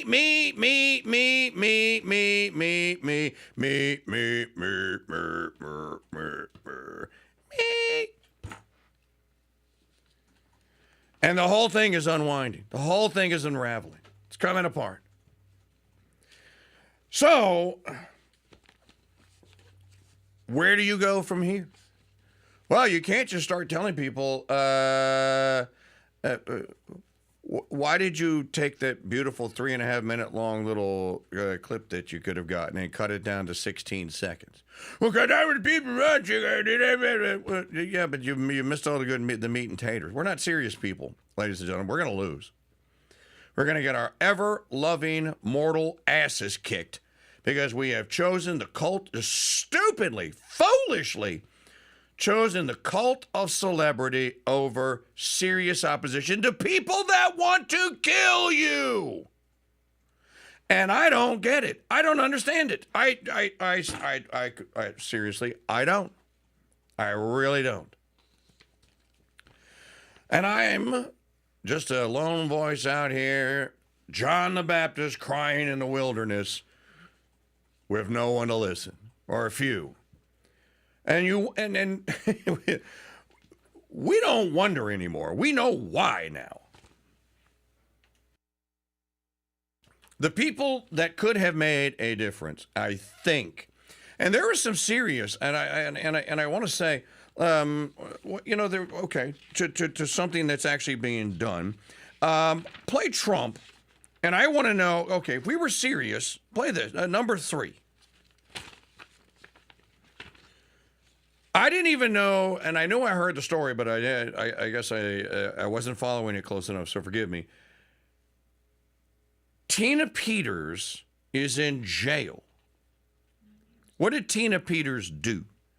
She became a whistleblower, basically, and ratted out election cheating that was happening in Colorado. You know what she got? You know what her thanks for that was? Again, we're not serious people.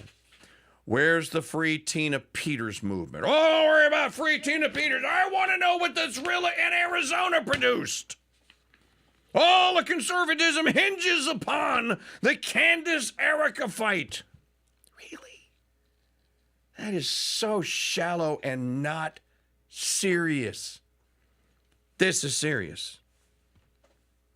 Last month, we seized another 1.7 million fentanyl pills, and the state of Colorado, the poorly run state of Colorado, with a governor who's incompetent, and frankly, with a governor that won't allow our wonderful Tina to come out of a jail, in a high-intensity jail, because she caught people cheating on an election, and they said she was cheating. She wasn't cheating. She went over, she looked at one of the election scams going on, and because she did that, they put her in jail for 9 years. The governor of Colorado is a weak and pathetic man who was run by Tren de Aragua, the criminals from Venezuela, took over sections of Colorado. Yep. And he was afraid to do anything. But he puts Tina in jail for 9 years because she caught people cheating. And when she walked over and got involved in it, they said she was cheating. She wasn't cheating. She caught people cheating on the election, 2020. Why don't you pardon her then? Along with a lot of other people that cheated on that election. You'll see that coming out more and more. All right. Okay, I want to know. Why don't you pardon her then? Well, there's a reason why. She was probably brought up on state of Colorado charges, and he can't pardon her. You know, the president's power is limited to federal charges. You should know that. Most people don't know that. Well, Trump can just no, he can't. If it's a Colorado state charge, no, only the governor. And it depends on the constitution of the state. Can actually pardon someone in their own state. So you'd have to get the governor to do it. That's a serious thing. Here, you want another serious one? Okay, there is still some good stuff going on. Play digital media file number 10. It was a state conviction. Number 10. This is an RFK Jr. You know, before I was a radio host, I was a blogger of sorts, before there was blogs. I had a little newsletter that I distributed to my Young Republican group back in the day. And I read a book or two on the AIDS epidemic. I could tell you a little bit about it. It's interesting to me here that RFK Jr. brings up the AIDS epidemic because this is one of the Rosetta Stones. This is a touchstone for where out of control Darwinian science began to take over. No one was going to be cured from human immunodeficiency virus, HIV. So he's talking about it yesterday. During the AIDS epidemic in this country, the NIH took the position that they were an ivory tower, that the solution was going to come from them, and they refused to talk to the physicians who were on the ground in places like Dallas and New York and San Francisco and Los Angeles, where physicians were developing ways of successfully treating the symptoms of AIDS. And those physicians were silenced, they were delicensed, they were censored, they were demonized and vilified. There was a movie made about it called Dallas Buyers Club. My uncle, was one of the ones who convinced Anthony Fauci to do parallel track clinical trials with those physicians on the ground to fast track the clinical trials of the remedies that were actually working to heal patients. And the agency here did that very reluctantly. They wanted to control and they wanted to develop the treatment. And they developed AZT, which probably killed more people than AIDS did, conceivably. Oh, it's not a good match. We need to start listening to the public. And that's what this agency is going to do. Celia Farber is one that wrote a book about the AIDS epidemic and AZT. AZT killed people. It was run death is near for the 1990s, and they experimented. If you have a family member that has homosexual dysphoria and they're fighting it, and you've tried to love them your whole life, know that the federal government of the United States thought that your loved one, should they have contracted acquired immune deficiency syndrome. Does anyone even know what AIDS used to stand for? Acquired immune deficiency syndrome, AIDS. They've developed this awful substance called AZT, and it just killed people. It didn't save anyone's life. As a matter of fact, some people say 500,000 killed by AZT. That's what he was talking about. It shouldn't have happened then, and it should never happen again. And listening to physicians, how about listening to nurses and homeschoolers?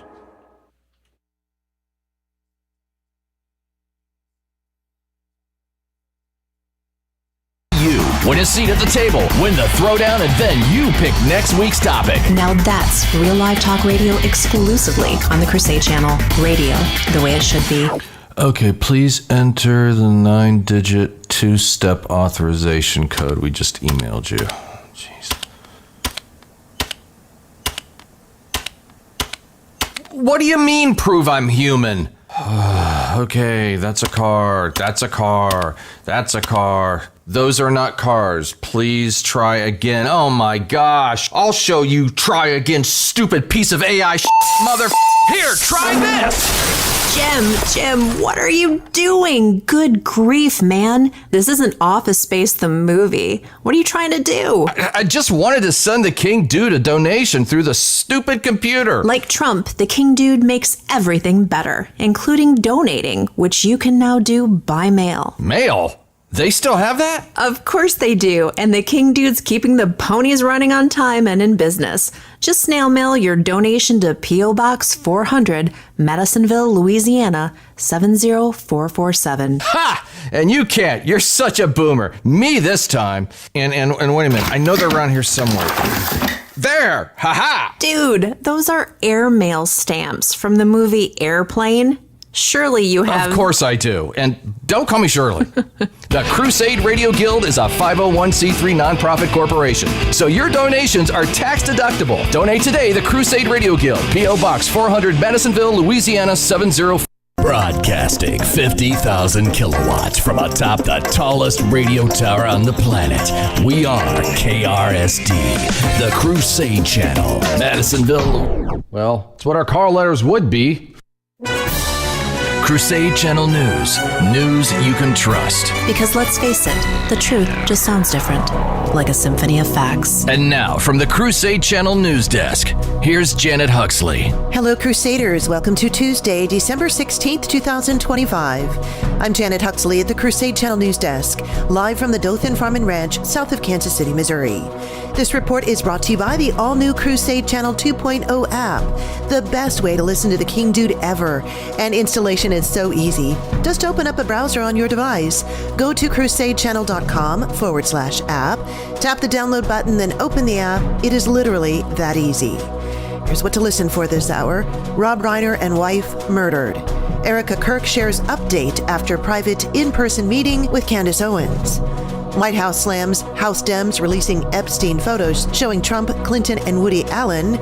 Jelly Roll says lifelong gun ban as a felon should have a path to redemption, and chocolate can slow down aging, says new study. Rob Reiner and Michelle Singer Reiner were found dead inside their Brentwood home on Sunday. As of yesterday, Reiner's son Nick remained behind bars as authorities continued investigating the stabbing of the acclaimed Hollywood director and his wife. Family friends told the LA Times Nick got into an argument with his parents at Conan O'Brien's Christmas party Saturday evening, and many people noticed he was behaving strangely, according to the outlet. Erica Kirk announced yesterday she had a productive conversation with Candace Owens, signaling a possible thaw in their rift following weeks of public tension in the wake of Charlie's assassination.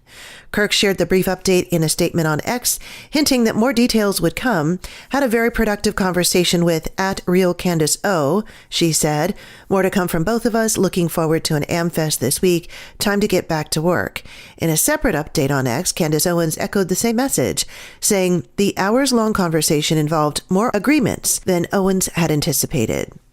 The White House accused Democrats from the House Committee on Oversight and Government Reform of spreading a cherry-picked and false narrative Friday after they released another batch of photos from Jeffrey Epstein's estate. The release comes about a week after the same group said it received never-before-seen photos and videos of Epstein's private island that are a harrowing look behind his closed doors. Oversight Dems received 95,000 new photos from Jeffrey Epstein's estate. These disturbing images raise even more questions about Epstein and his relationships with some of the most powerful men in the world. Our quote of the day this morning: "My soul is greater than the world since it possesses you, you whom heaven and earth do not contain." Margaret of Cortona. And you can learn all about today's Saint of the Day in the Saint of the Day podcast at crusadechannel.com. Looking at headlines from the entertainment world coming up. You're listening to Crusade Channel News. When most people hear the word coffee, they conjure up visions of a ceramic mug in the palm of both hands and a woman slowly sipping. This isn't a Folgers commercial. It's for Capuchin Holy Roast, and here's how I take mine. With a dash of vanilla, a pinch of cinnamon, a spoonful of honey, and lots of heavy cream. Add some ice, shake, and then enjoy, while knowing that's $6 the libs at Starbucks can't spend to ruin my life and yours. Cappuccino Holy Roast in whole bean or grind is available at shop.mychurch.com. Jelly Roll is planning to plead with the government to allow him to own a rifle again so he can hunt. The country star appeared on the Joe Rogan Experience and discussed the terms of his parole, which prohibit him from owning or firing a gun. Rogan asked Jelly Roll if these conditions were forever, which prompted Jelly Roll to explain he's up for a pardon this month. "Well, this is interesting. This is a slippery slope for me. I'm up for a pardon this year.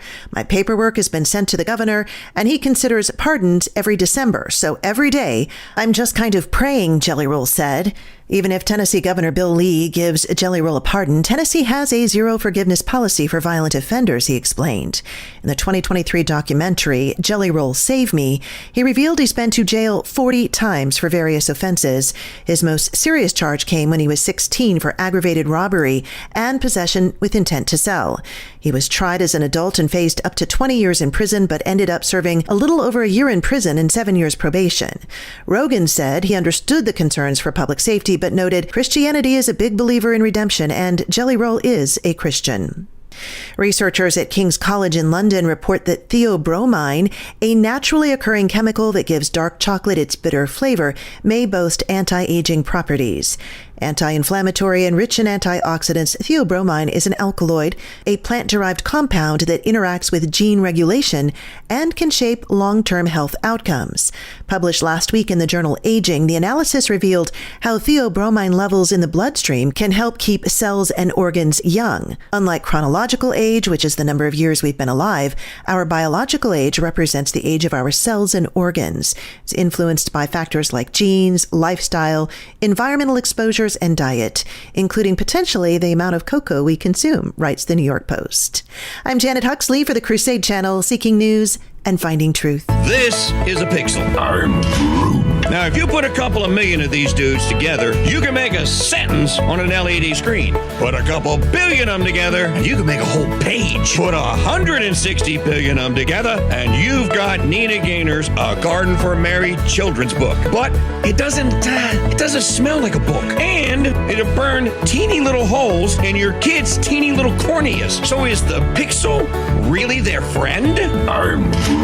That's right, Groot. No. But the Founders Trading Post is their friend. And we have actual books with actual kind of kid-smelly pages and pictures, because kids like them pictures. Plus, our little bookstore has everything the kids' parents expect. Yep, we got the Beast and Butt rubs, but nope, there is no Helen Reddy played here. Pick up a copy of Garden for Mary, plus dozens of other Catholic children's books titles at shop.mychurch.com.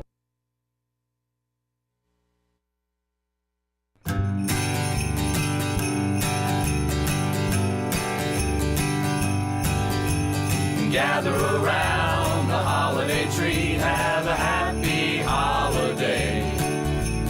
Everyone's singing and everyone's laughing for what they just can't say. A holiday for Abu and a holiday for Sue.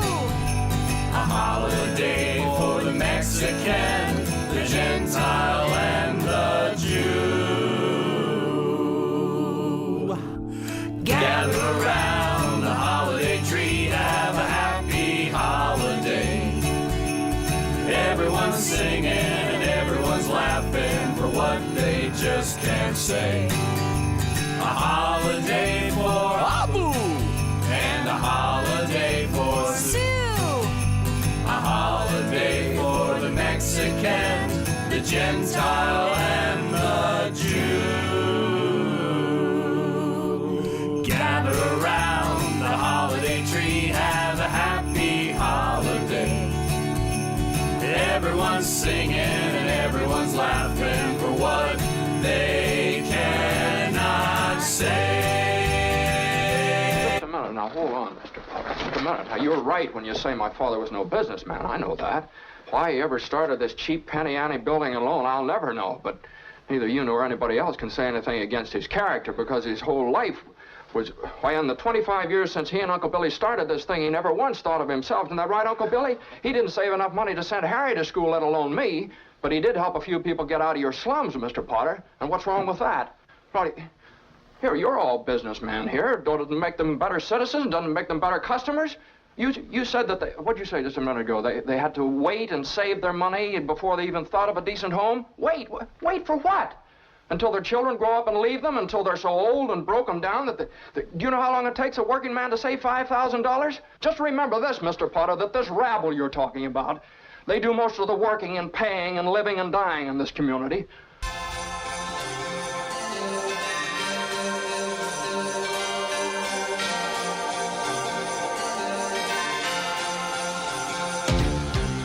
It's that time. Christmas time is here. Everybody knows there's not a better time of year. Hear that sleigh. Santa's on his way. Hip hip parade for Christmas vacation. Well, they got some new, clearer video out now of the Bigfoot shooter in Rhode Island. Miniature plane. Why are you going into Bigfoot shooter? Because the previous video that they had from the high-tech epicenter that is Providence, Rhode Island's Brown University, the Bigfoot film was clearer and had better lighting than the previous video. But the new one that they just released just confirms that the dude is like 5'8", fat. They're trying to be... He is a 5'8", we think, and mildly overweight. What are you worried about offending the murderer now, Walter? He's fat. He's a fat ass. He got belly. He got a big belly. Or maybe that was a part of the disguise. I am still going with my... What did I call yesterday? Hang on. Let me revisit something here quickly. My church show here on the Crusade Channel. This portion of the program brought to you by the Founders Pass membership service. There it is. Hold on. Here is my unconfirmed sensational claim for Tuesday.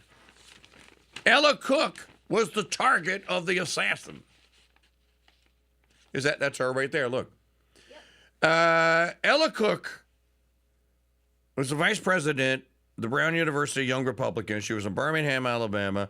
She was known by the Republican Party, the official Republican Party, and Republican Party politicians of Alabama, including, and I've said this before earlier, so if it sounds like I'm repeating, it's because I am for new listeners. She was well known to Senator Katie Britt and Senator Tommy Tuberville. I believe that Ella Cook was the target of the shooter, and that open season on conservatives and on Republicans continues here.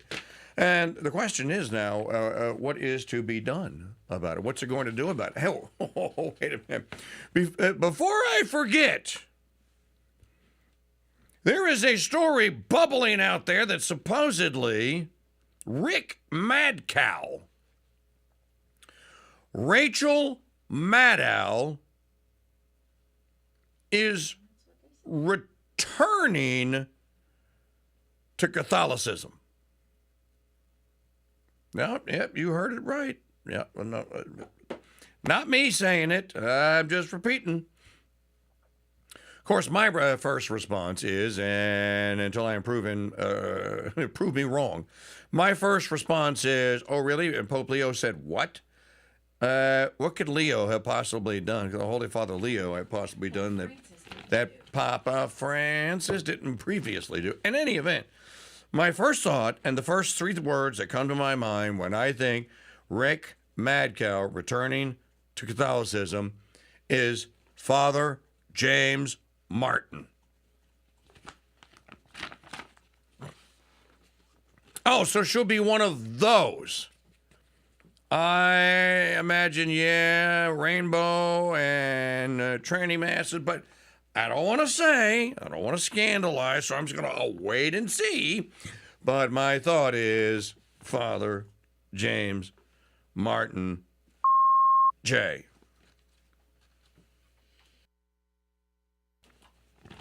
So I just thought I'd pass that along. What else do we have there? Speaking of, Pope Leo highlights divorce crises in U.S. Catholic churches. This is by Beverly Willett. Oh, she said it's because of his posture towards immigration. Oh, his posture towards immigration. Oh, that's why Rick Madcow is going. Well, what if he goes all St. Thomas Aquinas doctrinaire on everything else and then comes around to immigration? She's going to leave again. Then she'll leave again, right. So, again, this is the cult of celebrity. Mm-hmm. In conservatism, you have the cult of celebrity. And you're going to find out that it's going to produce terrible returns. In any event, on November the 21st, Leo delivered a speech to the Rota, the Church's Supreme Court, warning that human judgment on the nullity of marriage cannot be manipulated by false mercy. He indicated that compassion for those going through annulment proceedings should never come at the expense of truth. The only question in marriage annulment proceedings, he said, is whether a valid marriage existed at the time of the wedding, despite any relational failure. Observant Catholics can remarry only after after spouses die or a marriage has been declared null. A church declaration that a valid marriage never existed. And now, since I am the recipient of the official term is a decree of nullity, I have one from the Archdiocese of New Orleans Tribunal, and Father Ian Bozant helped me to obtain it, and it took 5 years. So I didn't, for those of you going like, oh, so I didn't know that about UCKD, so bad country, terrible. Whatever, dude. I went to Father Bozant and said, I'm not saying that I should receive one, but can I tell you the circumstances, and can you help me decide whether or not, as faithful and traditional Catholics, that I should even apply for one? And Father Bozant's response was, after 3 years, yes, I think that you should, and I will help you. And he did. So there you go. So I know a little bit about the proceeding and the process here. I also know that prior to 1970, to the census of 1970, in the entire history of the Catholic Church, now, I can't verify this. I heard it from a priest. So I don't know that the number is accurate, and maybe I misheard it on the sermon.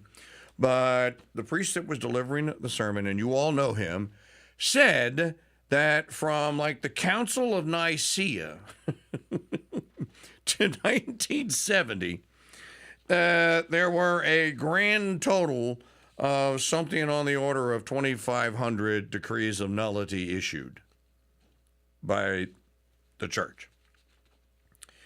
But from the census of 1970 to the census of 1980, in the Diocese of Los Angeles alone, there were more than 2,500 issued. So, in the modern world, I'm not laughing about it. I'm just saying. And again, forgive me for that. I don't have the sermon, and I don't remember the exact numbers. But it was it was so obscene and so out of balance. I remember thinking when I heard it 12, 13 years ago. I remember thinking, like, really? is that real? Well, and the upshot of that is that when you were married in the church back in the day, that you just stayed that way. Now, it doesn't mean that all the marriages were perfect. Certainly, there's a saint or two, I believe, who became saints because they stayed in very hostile and imperfect marriages. You know, I always forget her name, but Jaconis or somebody will remember, and we'll go in the chat room and will bail me out on that. But I think that the Holy Father, and I'm glad that he's talking about this because I know he's right.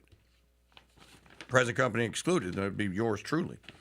In his explosive book, What God Has Joined Together, The Annulment Crisis in American Catholicism, Notre Dame University professor Robert Vasoli reported from 1968 to 1994, nullity decrees rose from fewer than 400, see, I was right, to 60,000 per year.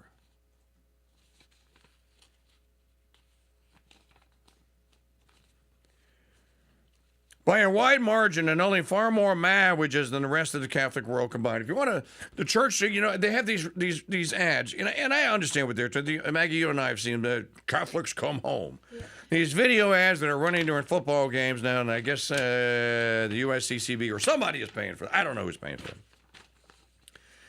And I understand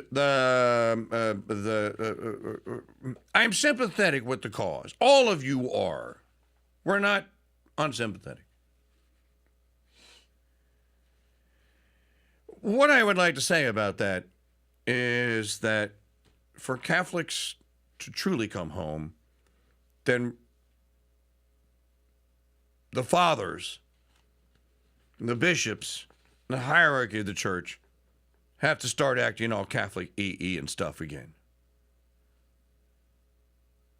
And then you won't be able to handle all the Catholics coming home.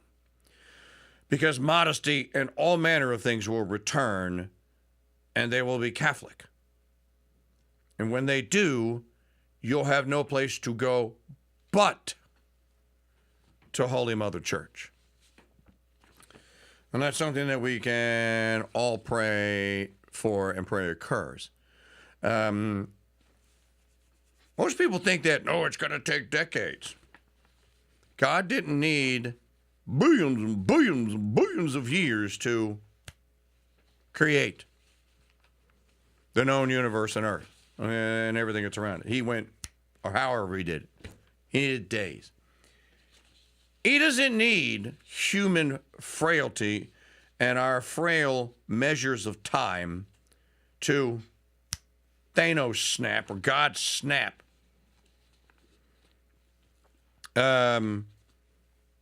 Tradition back into the hearts and minds and to expand it into the hearts and minds of the faithful. So, and most people say, well, it took 150 or 400 years. It's going to take forever. The Holy Ghost doesn't work like that. So pray for a miracle. Now, and I just thought I would mention this because it is good.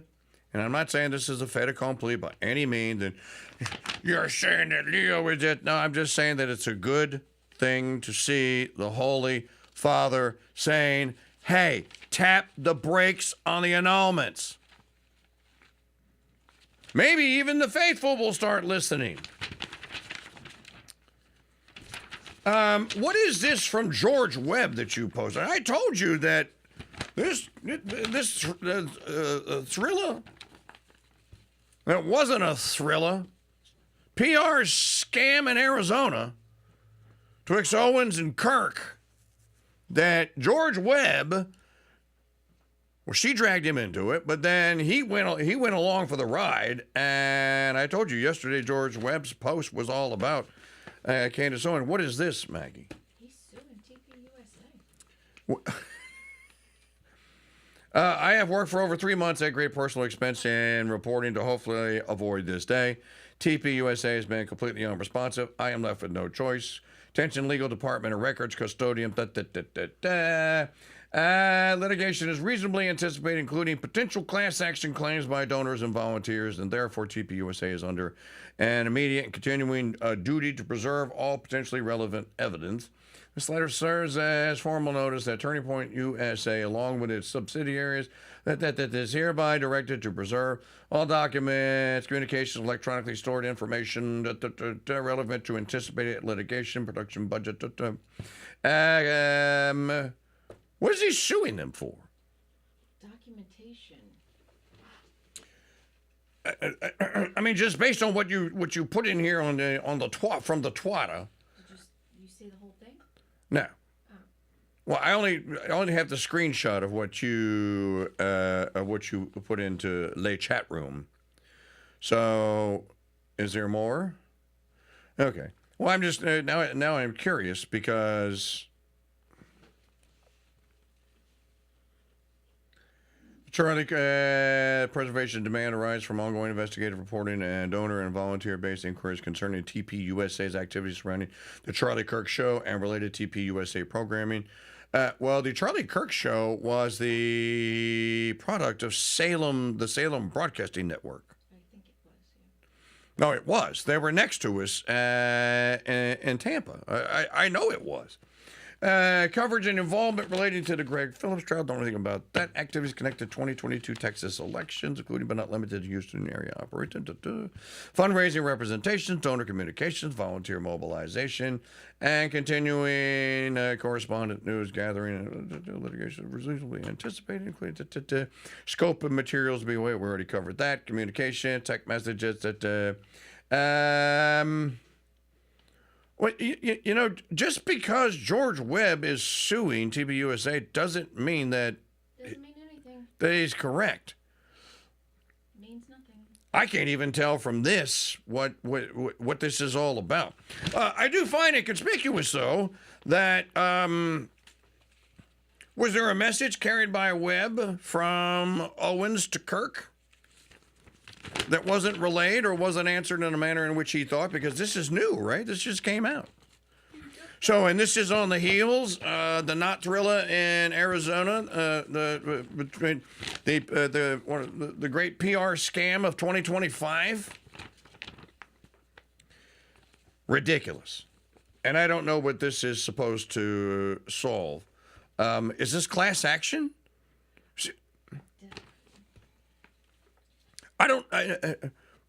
One thing we can say,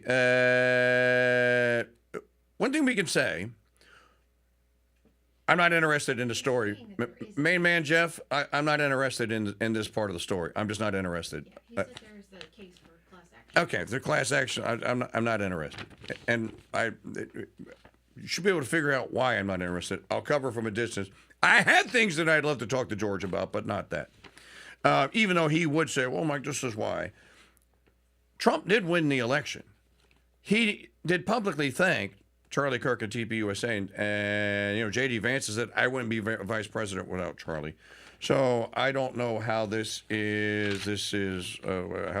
devolves into fraud. But again, here we are now. What did I say earlier? Conservatism is not serious.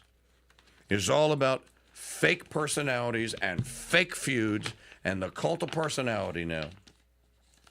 And it is not about conserving or tradition or anything any longer. There are no intellectual leaders that are out there now. It's every man for his own clickbait self. And this is just an indication. This is an accident, if you will, in philosophical terms. This is an accident of that happening. And again, I would say, if the United States, if the people of the West ever needed serious conservatives, now is the time.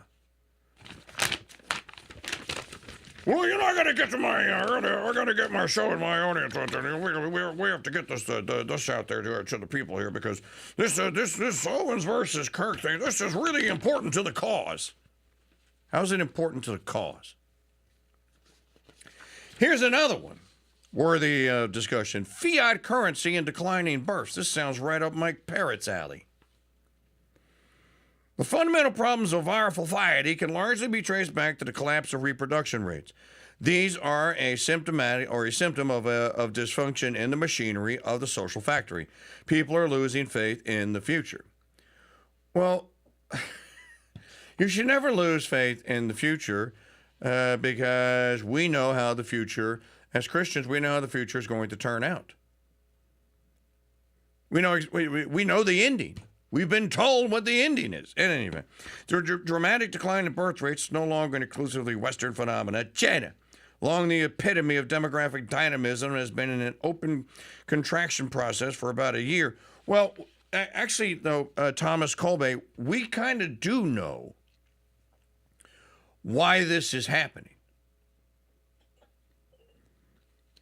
And we kind of know, we absolutely know. I told someone the other day, and they said to me, that can't be TKD. And I said, I'm pretty sure I've got that number right. And somebody brought this up, and I said, well, the current birth rate is 1.8 for a fertile non-immigrant female. That means we're doomed. Now, if you add the immigrants in, it goes above 2.1. The immigrants are going to save us. If we can't save ourselves, we don't deserve to be saved. Having said that, I said in the 1960 census, I know, it was dude number 2 I was talking about.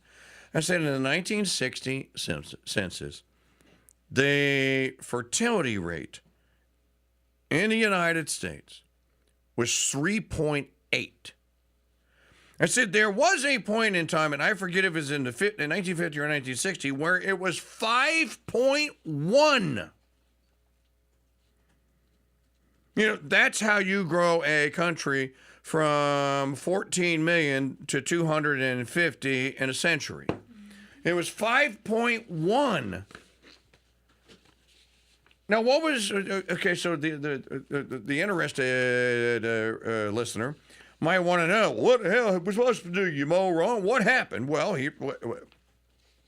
what happened is I talked about this in the first hour of the program. Maybe I should do a little longer version of this. You can read it actually in today's Crusader Chronicle newsletter. You can read the Cliff Note version. I'll publish it on Substack. I'll do it on Substack. Being, just the word, B-E-I-N-G, or in French, être, or d'etre, was found insufficient and wanting, and that's what happened.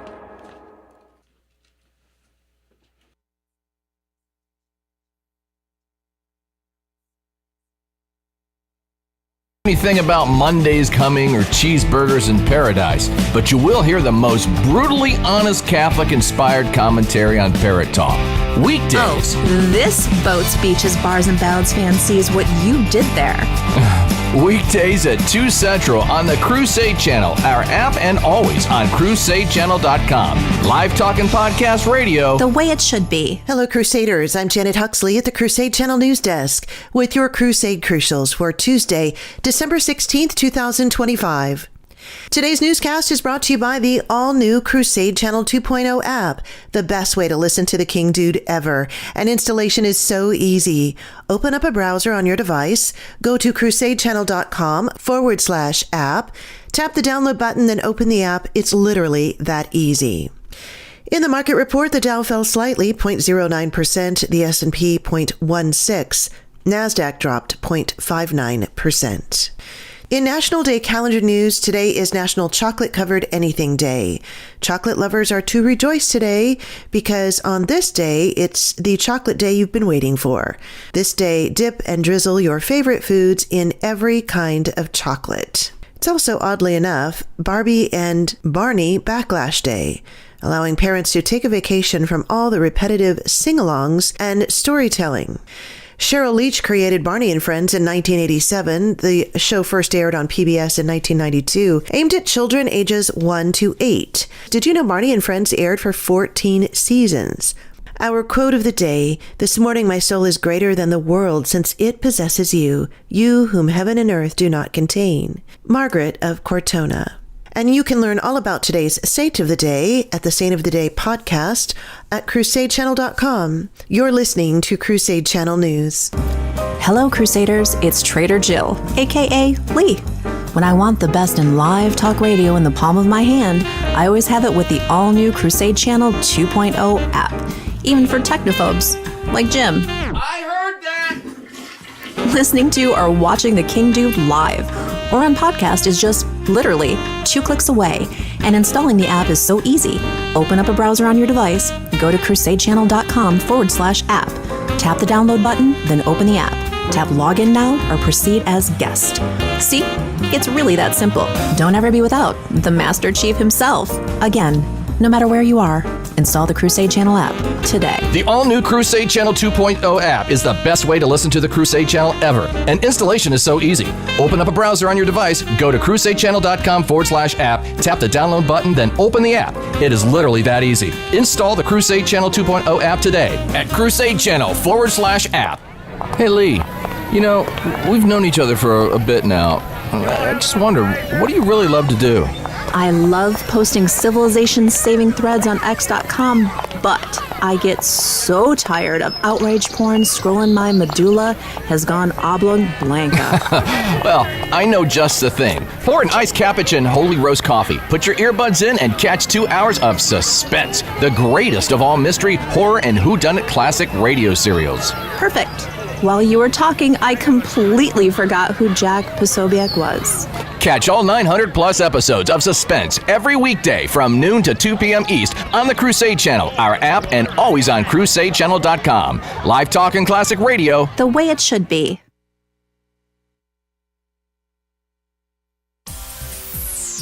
Hey, Mrs. McGillicuddy, don't be a satellite radio snob and pass by the Mike Church Show. Come on in and browse. May I help you? Oh, no thanks, just browsing. How long do you intend to browse? Well, that lady there, you didn't ask her how long she intends to browse. How come you're asking us how long we intend to browse? You don't look like browsers. Now that that's over, How about a Fresca? the Mike Church Show, entertaining browsers and fans since 1992 on the Veritas Radio Networks. Crusade.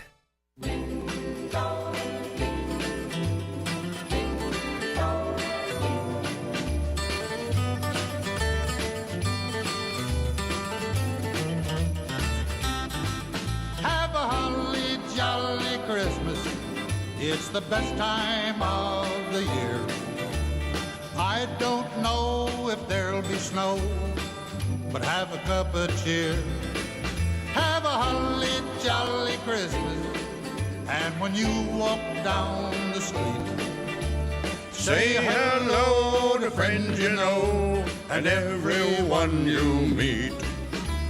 ho, ho, the mistletoe hung where you can see. Somebody waits for you. Kiss her once for me.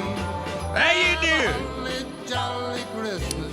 Mike Church Show and the Crusade Channel, America's morning show, a crusade for the truth. Live broadcasting in the age of the unintellectual podcaster. Okay, so during the timeout, we listened to 4 minutes of George Webb's little 6-minute long video. Some of what I surmised is true. He says in the video, he said, well, you know, I waited. Candace went to go see Erica. You know, I sent messages. I didn't get responses. So, you know, I left no choice. So when I said last segment, well, maybe he thought that Candace Owens was going to ask Erica something and or bring this or I don't know. It was all kind of cryptic. I actually don't know any more now after 4 minutes of the video than I did beforehand, other than class action for donors and for some work that he did on behalf of them, supposedly or apparently in 2022 covering elections, and that they fraudulently misrepresented. It just, again, when somebody said, you're going to dive into that, dude, I don't do lawsuits. I do a lot of other things with George, and I'm happy to do them. So, You could probably. He said he was gonna put another Substack out. Yeah, he said he was going to put a Substack out. So if y'all are interested, then I warmly encourage you to, if you're not following George Webb, investigative journalist, you can follow him there. And then you can go and you can see what he put out today. So just wanted to update all of you on that. This portion of the program, folks, this is a really serious issue here. It's brought to you by the Crusade Radio Guild, our nonprofit, and our fundraising, which we haven't done any of in December.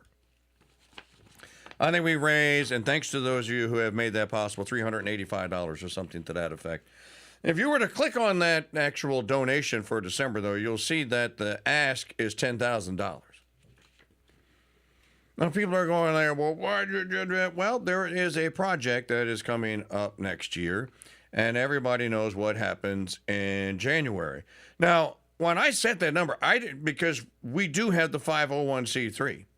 So I suspect that there are many listeners that do charitable giving at the end of the year, and you wait to see how much you got left over, whatever. And if you're going to shower some nonprofits, consider showering ours. CrusadeChannel.com/donate. But the number is a real one, and I'll be campaigning from now until the last broadcast day of the year, I guess until the last day of the year, to try and hit that number. CrusadeChannel.com/donate. And again, if you need the 501c3 write-off, we have a 501c3. I'll send you the docs if you need it. People have asked me, and I've sent them the docs. They go, oh, okay. So if you need it, many people don't. If not, $20. Merry Christmas. I went and checked the P.O. box yesterday. You know how many Christmas cards came to me and you, Maggie, this year at the P.O. box? 0.0. I know that we're sending one out, and I know that you sent 50 or 60 out this year. None. 0. Not one. 0. Well, TKD is not Christmas, it's Advent. Most people still send their Christmas cards out during Advent. In any event, we're going to hold out hope that this will... the fundraising and the Christmas shopping season will all get us to 2026, or we just don't come back from Christmas vacation. Not in the form that we currently are. So if you can be generous, do so. Advent's the time of giving. We do have a nonprofit. If you need the tax deduction, happy to provide you the stats. Anything you need, CrusadeChannel.com/donate. What are you shaking your head at? You do this while I'm on the air. I'm going to ask. I'm reading his Substack, and I still don't understand. And you still don't understand. Well, why don't we talk about Rob Reiner for a moment? I just saw. Digital media file number 6. Everyone's piling on Trump. He was just and I did too, full disclosure. I think what he said about Rob Reiner yesterday was wrong. It was despicable. He's still an American citizen. You're the president of the United States. You have to hold yourself to a higher standard. Yes, he was absolutely vile. He actually said it dozens and dozens and dozens of times in taped interviews.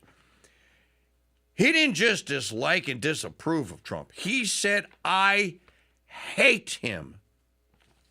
Do we have the hate clip? I think we do. I think I have the montage. Well, you got the montage. So that's what? 6 or 7? Whichever one it is. Which one do you want? I want the montage. Because the first one is, you have the clip where he talks about, we've been invaded by a foreign force. I'm going like, what is he talking about? Well, apparently he was talking about Russia hoax. He was one of the big promoters and boosters, in all the TV talk shows and what have you on the Russia hoax, which, as we now know, was exactly that, was a hoax. You have a complete and utter lying buffoon. I'm going to tell you the truth. He's a fraud. He lies. He cheats people. Everything that comes out of his mouth virtually is a lie. And he's a con man. And if you look at what he's done with his career and how he's tricked people into things, It's abhorrent. I never liked George W. Bush, his policies, but I didn't hate the guy. I hate this man. I've never hated a politician. I can't not hate somebody who bilks innocent people out of money, life savings. And we've seen it. With that Trump University, he took people's money, $35,000, wiped these people out, and is being sued for it. He steals money from charities. I'm not making this stuff up. Oh, is there a montage? I thought there was a montage. You played it earlier. I heard you play it. All right, hang on. We have a racist in the White House. We have a sexist in the White House, and he is tearing away at the fabric of our democracy. The single most unqualified I don't want a democracy. human being to ever assume the presidency of the United States. He's mentally unfit. People always say, you know, you could redo All in the Family. I said, what do you mean? We're living it. We've got Archie in the White House. He always, when he quotes something that isn't him, and they're talking about Donald Trump, he goes, well, Donald Trump, bo, bo, bo, bo. Every character is exactly the same. Well, Donald Trump, bo, bo, bo, every time. And he always does that walk where he does like this, you know? Always. The problem he has, as far as I can see, is that he's a pathological liar. People have to understand our democracy is being taken away from us. Make no mistake, we have a year before this country becomes a full-on autocracy. This is not a political party anymore. Year expired. I don't know what this is. I believe there's a Christian nationalist movement that's very frightening. Do we want to continue democracy or? He was a meathead then. He's a meathead today. He never stopped being a meathead. I know there was one because I heard it where he said, "I hate this guy." Okay. It was the first one. Oh, it was the first. Okay. In any event, the president should not have done what he did. I am completely opposed to it. He's the president of these United States, meaning he is Reiner's president too, whether he likes it or not. He's Pelosi's president. He's everyone's president. The dance on his grave the day of or the day after the death, as he did, it's conduct and behavior that is not becoming a statesman and a world leader. You know, if you're going to do something like that, wait. Just wait. There'll be a time when you can say whatever you want about Rob Reiner. By the way, Rob Reiner, Obergefell, Rob Reiner.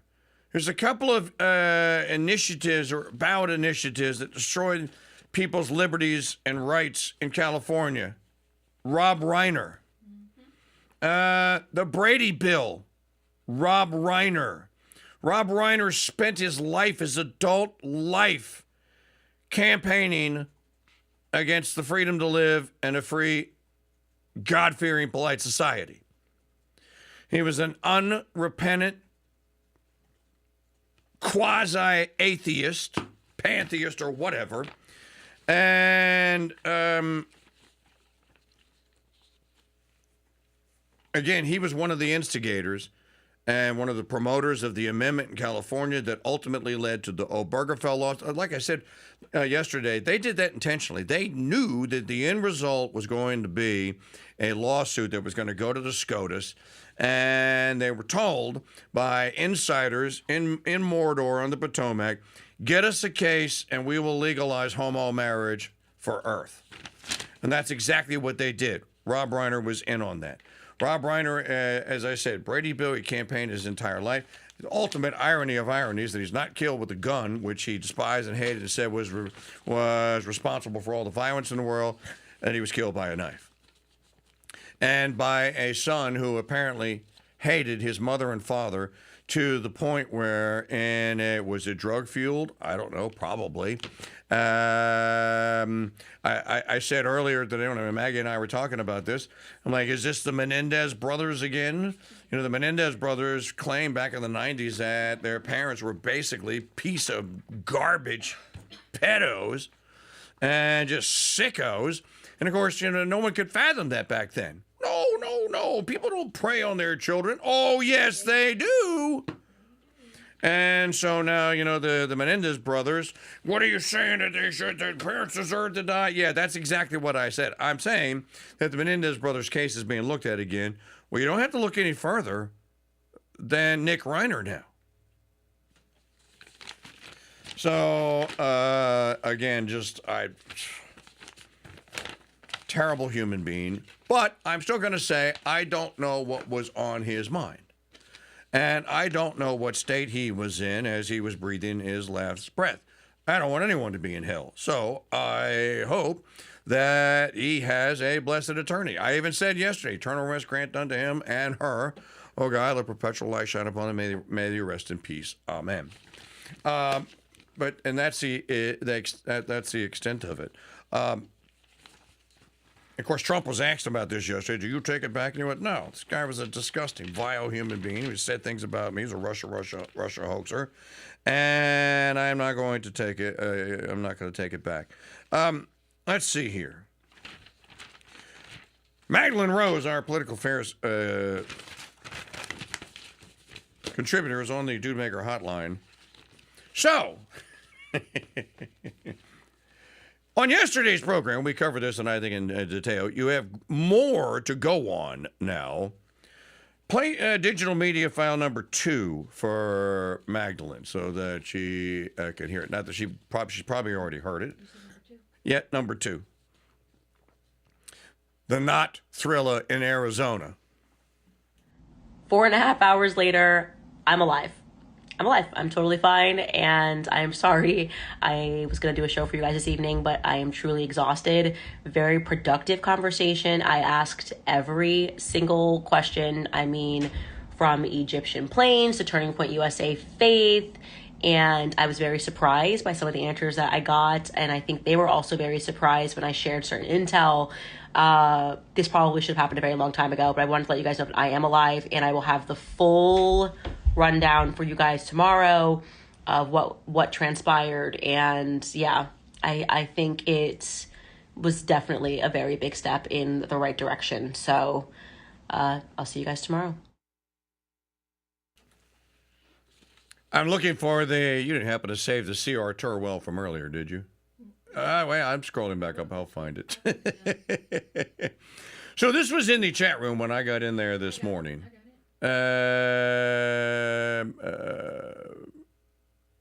just posted it again. One of our chatters, C.R. Turwell. If Candy and Erica did all that for show, I am done with it all. And will forever hold the stance that women should never, ever, ever be in positions of power. Ever. If so, they are both media hoes.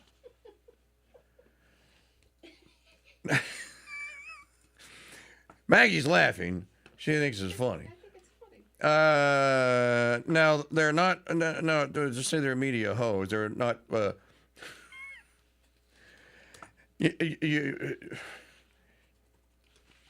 not media hoes like some of you may be thinking. But I'm just thinking of, okay, let's get Magdalene's take on this. So, was this all for PR? Was this all a stunt that now everyone can just sing the Bill Bixby song? People, let me tell you about my best friend. No, I think that Candace got what she wanted, and I think that the response from the Candace Owens fans is very telling. They're like, "You got her to the table. You got the truth out. We're going to find out what really happened." I think Turning Point, from start to finish, handled all of this so poorly. that Erica Kirk having to meet with Candace Owens on itself is ridiculous. So I don't think that it was for show. I think that Candace won, and I think that it shows the sort of ineptitude of Turning Point when it comes to dealing with people like her. Well, our chatter earlier said if this was just a big PR and publicity stunt, then they were both a pair of media hoes. Was what? I know that cracker didn't say nappy-headed hoe. Nappy-headed hose. Nappy-headed hoes. Nappy-headed and then a hoe. Nappy-headed hoe. That I'm still a hoe. Are women hoes? Hardcore hoes and nappy-headed hoes. Jigaboos. I had to add some old comedy in. Come on. I'm going to say this about this. Conservatism is doomed. It's over. We are unserious and deserve to be beaten soundly because we're now in personality cult wars. And I don't want anything to do with it. I'll talk about it, I'll cover it from the outside. But this is the unserious season of stupidity. Nothing will become of this. Not a single person is going to gain an elected office. No one is going to be converted to the cause. As a matter of fact, I couldn't even tell you what the cause is anymore. Can you? No, there's no cause, and I'm glad you say that because there's no cause. There's no specific thing we're fighting for. Nope. No, Magdalene, hang on. We're fighting for popularity, income, clicks, and likes. Because, we had, look, I've got to keep my appearance up. Look, and the book club has got to keep going strong. There's some serious stuff that's happening here with the amount of people that are finding videos on YouTube and audio on Spotify. I mean, look what Joe Rogan did for the conservative cause when they told us that Rogan was the world's greatest podcaster. And what happened to that? Nothing. Nothing. I mean, I don't think Joe Rogan has done anything to move anything forward. And this idea of what's happening to the conservative world, we have no plan for midterms. No plan. There's no plan. And Trump keeps trying to say, well, affordability is coming back and gas prices are lower. That is true. But if you actually ask any Republican what the plan for midterms is, you're not getting an answer. And then Candace Owens said very honestly in a podcast a couple days ago, I don't care about midterms. So I care about midterms. I think you care about midterms. I'd like somebody anywhere to start talking about that. Okay, of course we care about them. I want to add one more to This Is a Stupid Season. This is the me.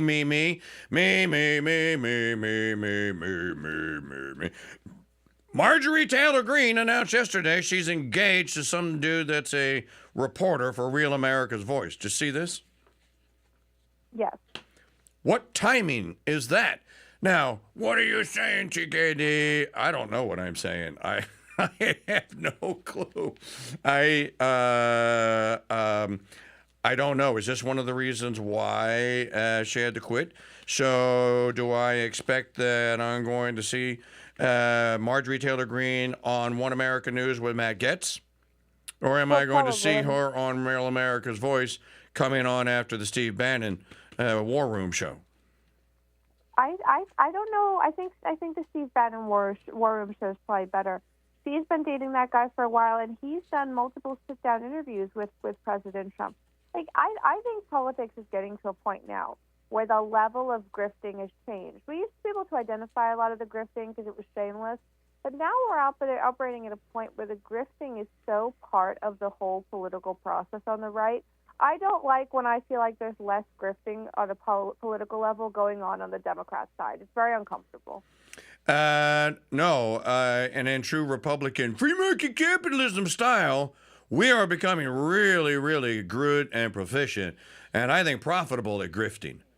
I mean, grifting is a Fortune 500 industry now. To be fair, some question may be, what do you have against Marjorie? I don't have anything against Marjorie. If she wants to get married, do get married. I'm not going to go out there and hold a sign and go, you shouldn't do it. I'm just going to say that, as I said before, and I've seen the people that have pushed back on me saying, I can't believe that Mike Church, TKD, has thrown in against Marjorie Taylor Greene, one of our heroes. I'm not throwing in against the heroic Marjorie. She's not heroic anymore. So this is all now starting to make a little bit of sense. But then again, with what happened in Arizona, this is just weird. This is stupid.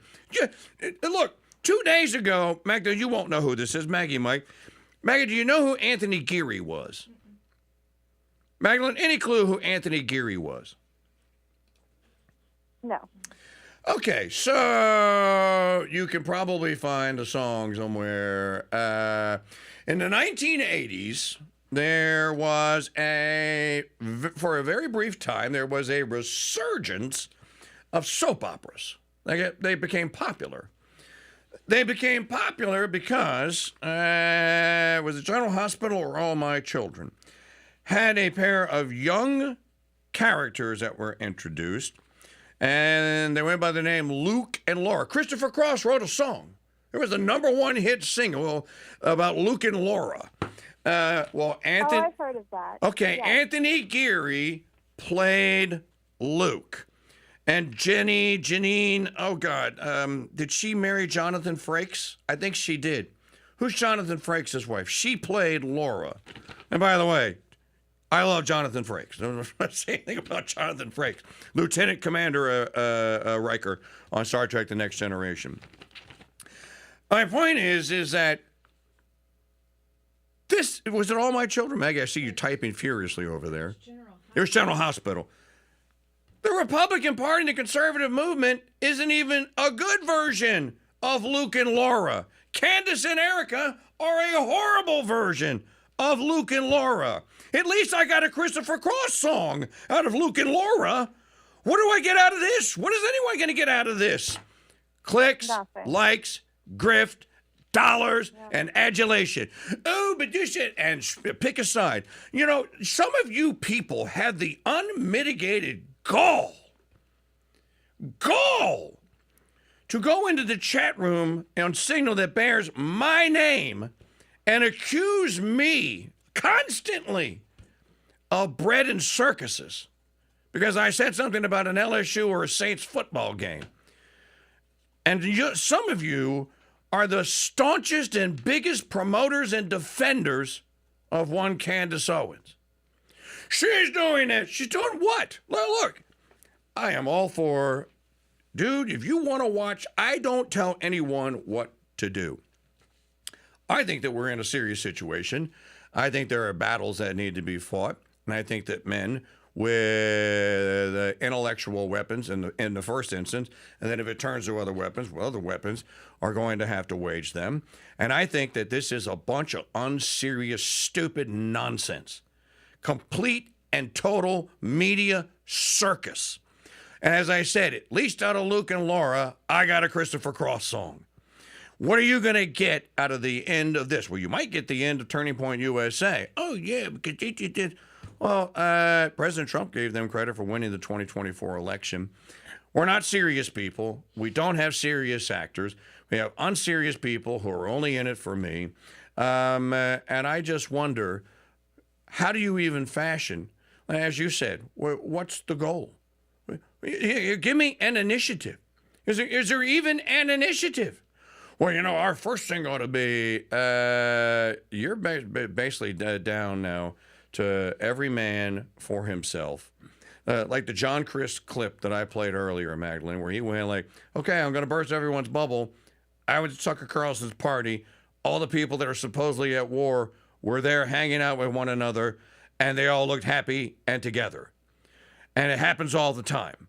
So, again, we did this in Catholicism with the cult of personality and Pope John Paul II. Now conservatism has completely thrown in with it. It's all about the cult of personality. No one is serious. Maybe Tim Burchett is serious. Well, I think that's true. Maybe Tim Pool as well, who doesn't seem to be swayed by like the events of the day. I think he's genuinely outraged at certain things.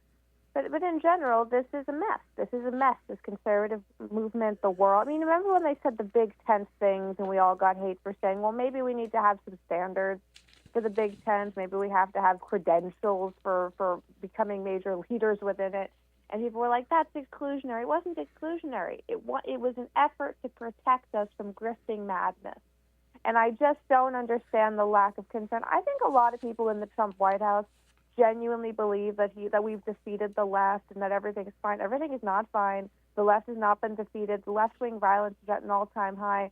And I know, like, saying you care about the midterms is cringy now. Like, it's like, oh, you care about the midterms. How old-fashioned of you. Yes, I do. I care if we get any more Republican legislation passed. I care about possible Supreme Court nominees. But sort of like, they've made caring about the midterms cringy, and I resent that. Caring about the now look, can you fight for a new Christendom, as we all should be, while caring about the midterms? Yes, you can.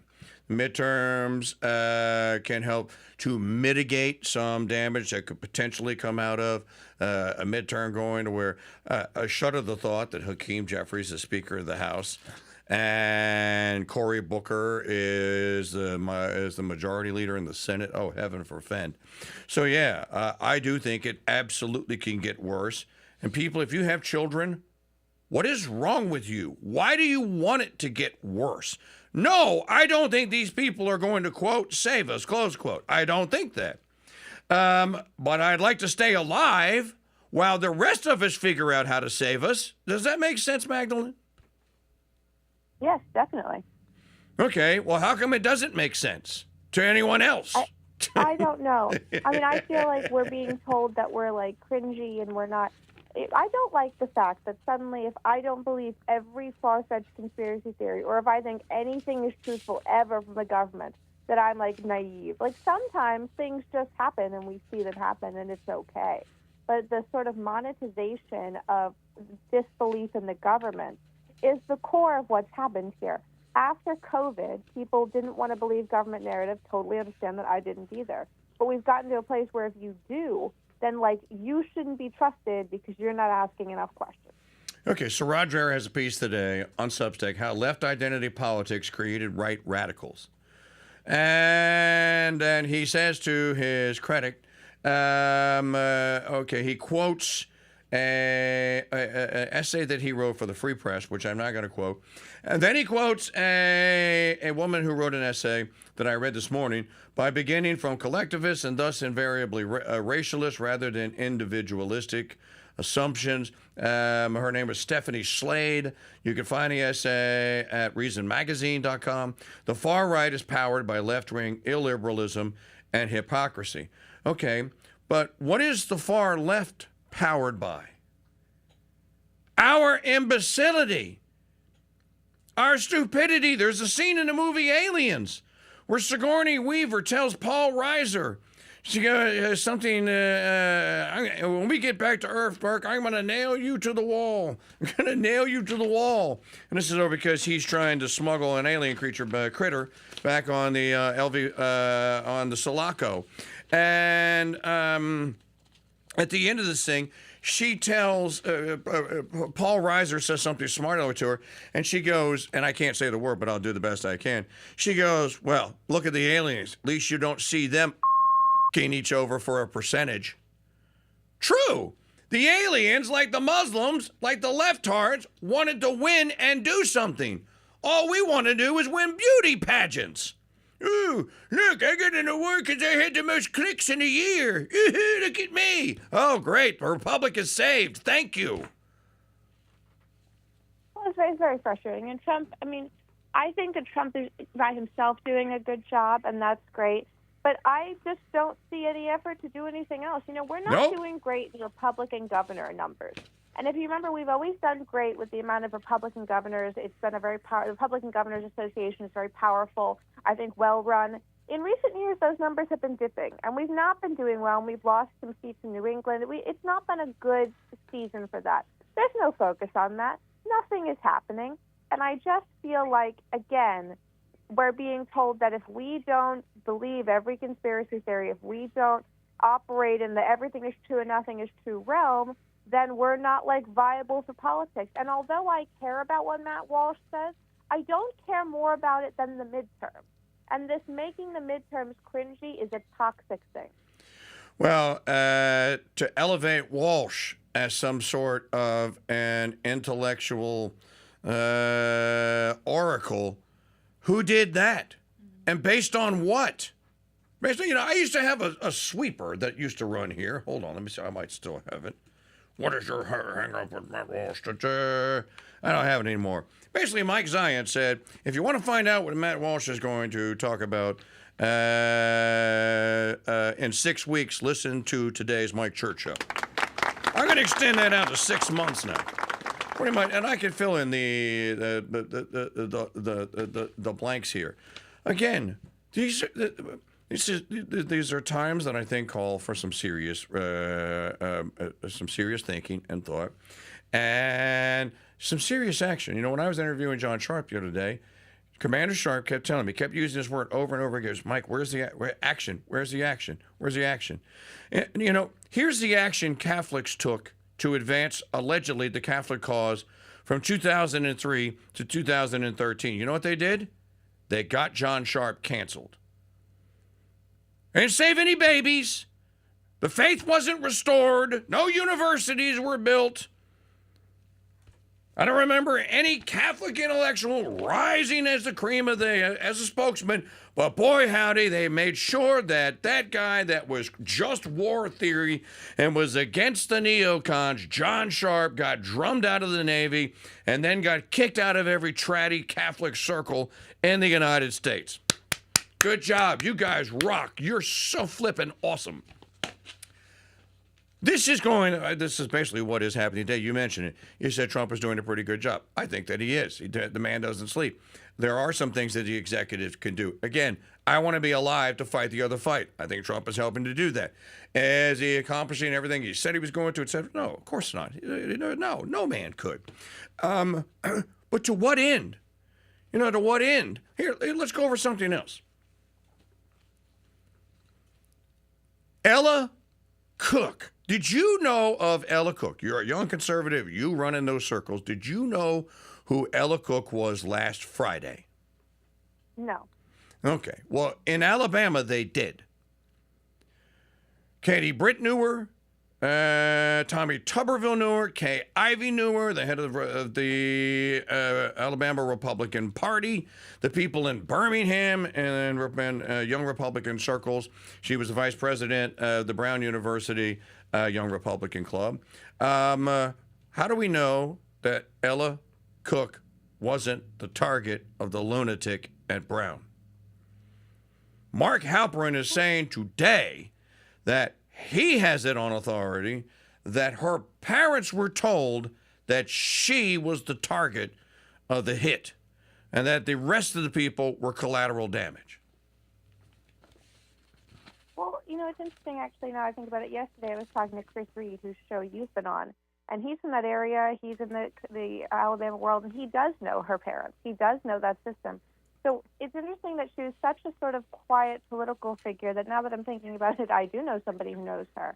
And I think that the targeting of young conservatives and Christians is happening. It just is. And we're pretending it isn't, but they're now going after our big leaders like Charlie. But if that's true, they're going after leaders that are up and coming. They're trying to wipe out both areas. I mean, how is that not a coordinated attack to destroy the right for generations to come? Yeah, it's a Terminator, right? Going back in time and going, Shadow Corner, yes. The Terminator gets sent back in time from 2024 to 1984 to go take out all the Sarah Connors because Sarah Connor, it is said, is going to give birth to John Connor, who's going to lead the revolution. Well, I don't know that the leftards have any insight into the future, but it seems to me that, yeah, you removed Charlie, you removed Ella Cook. I wonder who else that they are targeting out there. You better watch your back. you better tell Patrick to watch his six. Who else are they has become a target? And we're not talking about canceling them now. They've gone beyond canceling. They've gone from canceling to killing now. Now, but TKD, we don't know. That hasn't been proven yet. Okay, well, we'll wait and see what happens. We do know a couple of things, Magdalene. We do know there were witnesses who aren't saying peep. We do know that somebody at Brown University knows the event that was going on in that room. They won't tell us. We do know that the witnesses heard something out of the mouth of the person that killed Ella. They won't tell us. We do know that no white guy with 3 names, see John Wilkes Booth or Lee Harvey or Harvey Oswald, has been fingered as the perp. So the Coulter rule's in effect. All the signs point to, yeah, someone known to leftists and leftards did this. That's where all the signs point. Well, that is where all the signs point, and I don't understand why we pretend that isn't true. And if she was specifically targeted, that means that Democrats and liberals have wised up to the fact that the leaders don't necessarily come from people who trend online, but there are multiple areas of recruitment, including as the president or vice president of young Republican groups and all of that. That's very scary to me. If they've understood enough that people can come without having to trend online, because she was not someone who was going viral. She was not famous on social media. That means that the level of research they're doing on up-and-coming young conservatives is extremely scary. And someone has to address it. And unfortunately, the person who probably would have addressed it is Charlie Kirk. So if he's not going to do it, somebody else has to. Yeah. Oh, don't worry. Benny Johnson's got this, Magdalene. Stop. You're scaring you're scaring the children. Benny's got this. From the Reason magazine article, listen to this. Private companies, unlike the state, are wholly within their rights when they take sides in the culture war. You mentioned this yesterday. We don't have a culture war. We're not fighting on any grounds. There's not a single front that the supposed right wing and the culture and conservatives are fighting to defend, or even better than that, why aren't we fighting to reclaim? So I'll leave that there. Yet, they can't be surprised when people come to see them as hostile combatants and treat them accordingly. When Amazon chooses to pull a book on a controversial topic by a conservative scholar, or when a social media platforms mobilize in lockstep to block a damning news story about a Democrat candidate's son, they forfeit the trust and goodwill of a huge segment of the country. Their behavior, while legal, may still be tactically imprudent. Just look at what politicization of the public health field during COVID has wrought. Worse, such actions contribute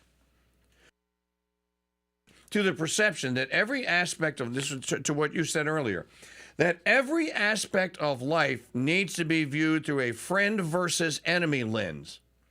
That's an idea that many voices on the radical right have been all too happy to embrace, since it helps them convince people to accept their enmity-fueled, will-to-power approach to politics. Well, we're great at identifying the friend versus enemy lens. We're very good at it. We're very adroit at it. What we're not good at, and I think you were alluding to this, what we're not good at is, where is the actual incubator?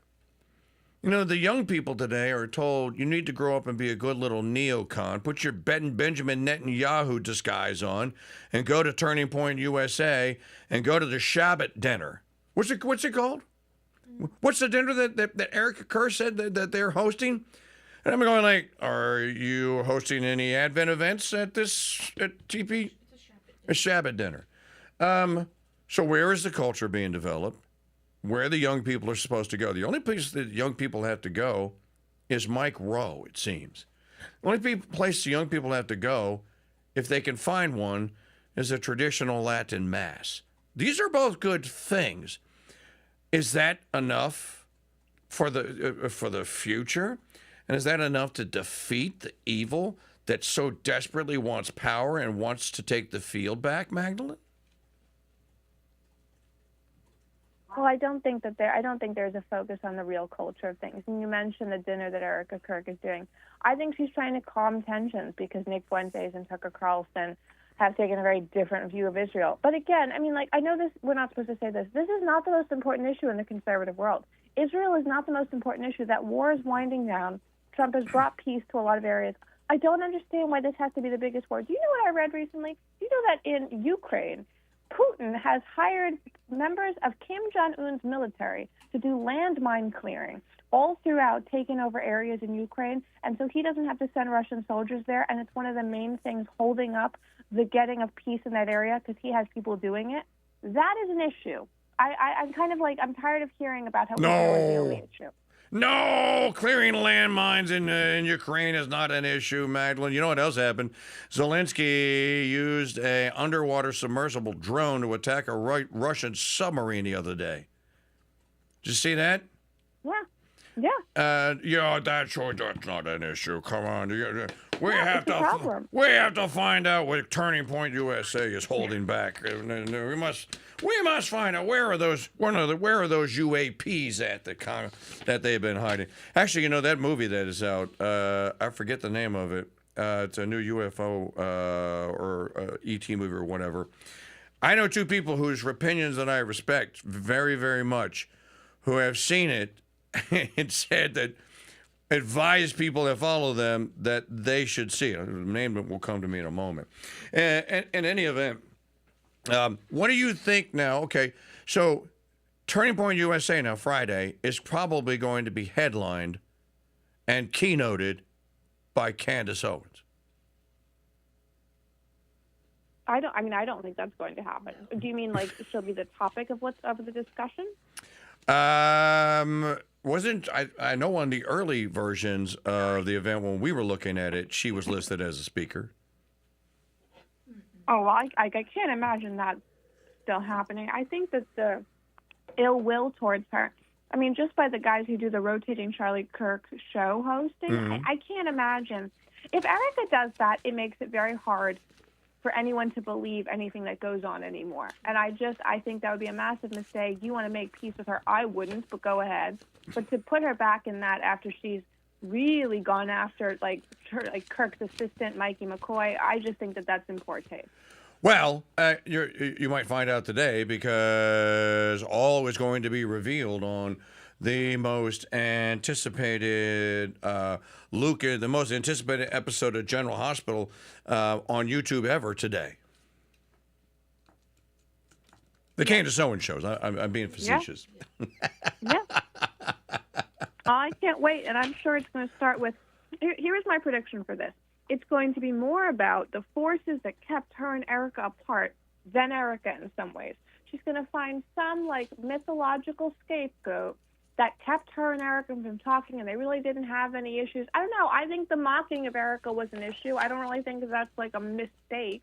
And I think there's going to be some giant person that she says, this person kept us apart from finding the truth about what happened to Charlie. Well, we will find out later today, won't we? And if news breaks out, we will break in. All right, Magdalene, thank you very much. See you tomorrow. Thank you. You're very welcome. Luke and Laura, General Hospital. I'm trying to remember. That wasn't the show that Susan Lucci was on, was it? The actress that got snubbed for 22 years for an Emmy. I think she finally won one. All will be revealed later today. I was kind of being facetious about the keynote, but hey, you might find out later on today. Ladies and gentlemen, if news breaks out today, we will break in.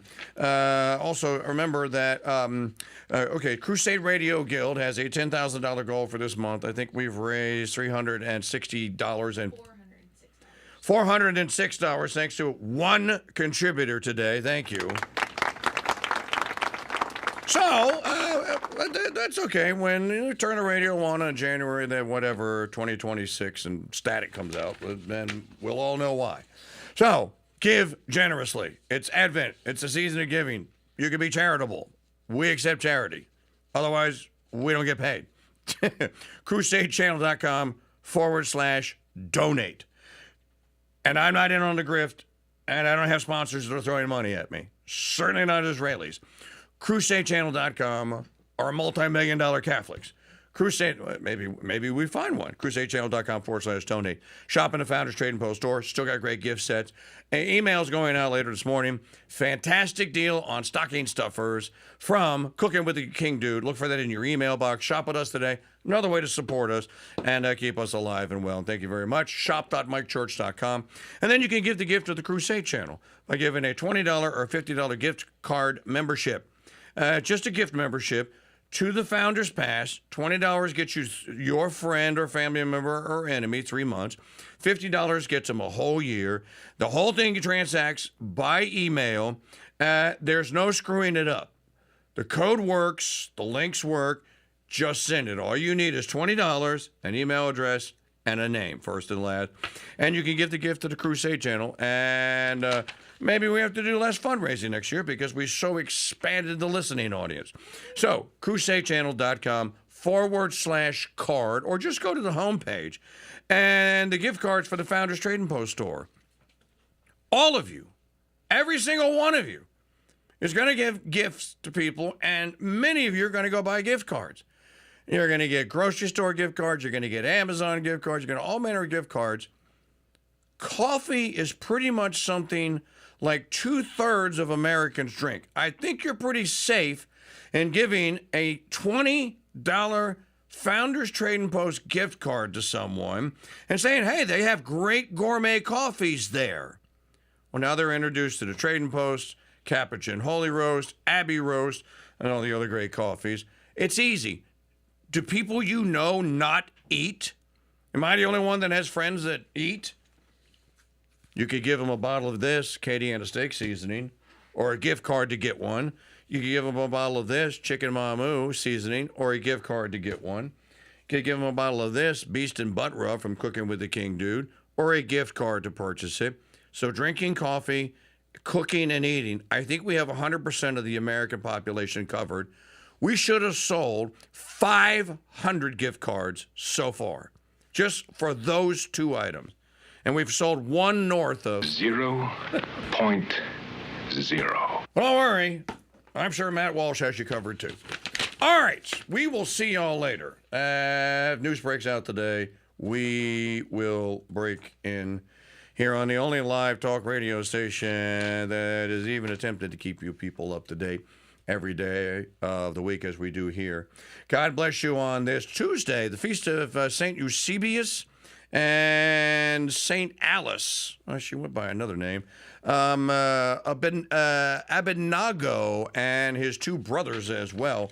It's their feast day today as well. God bless you and Mary keep you.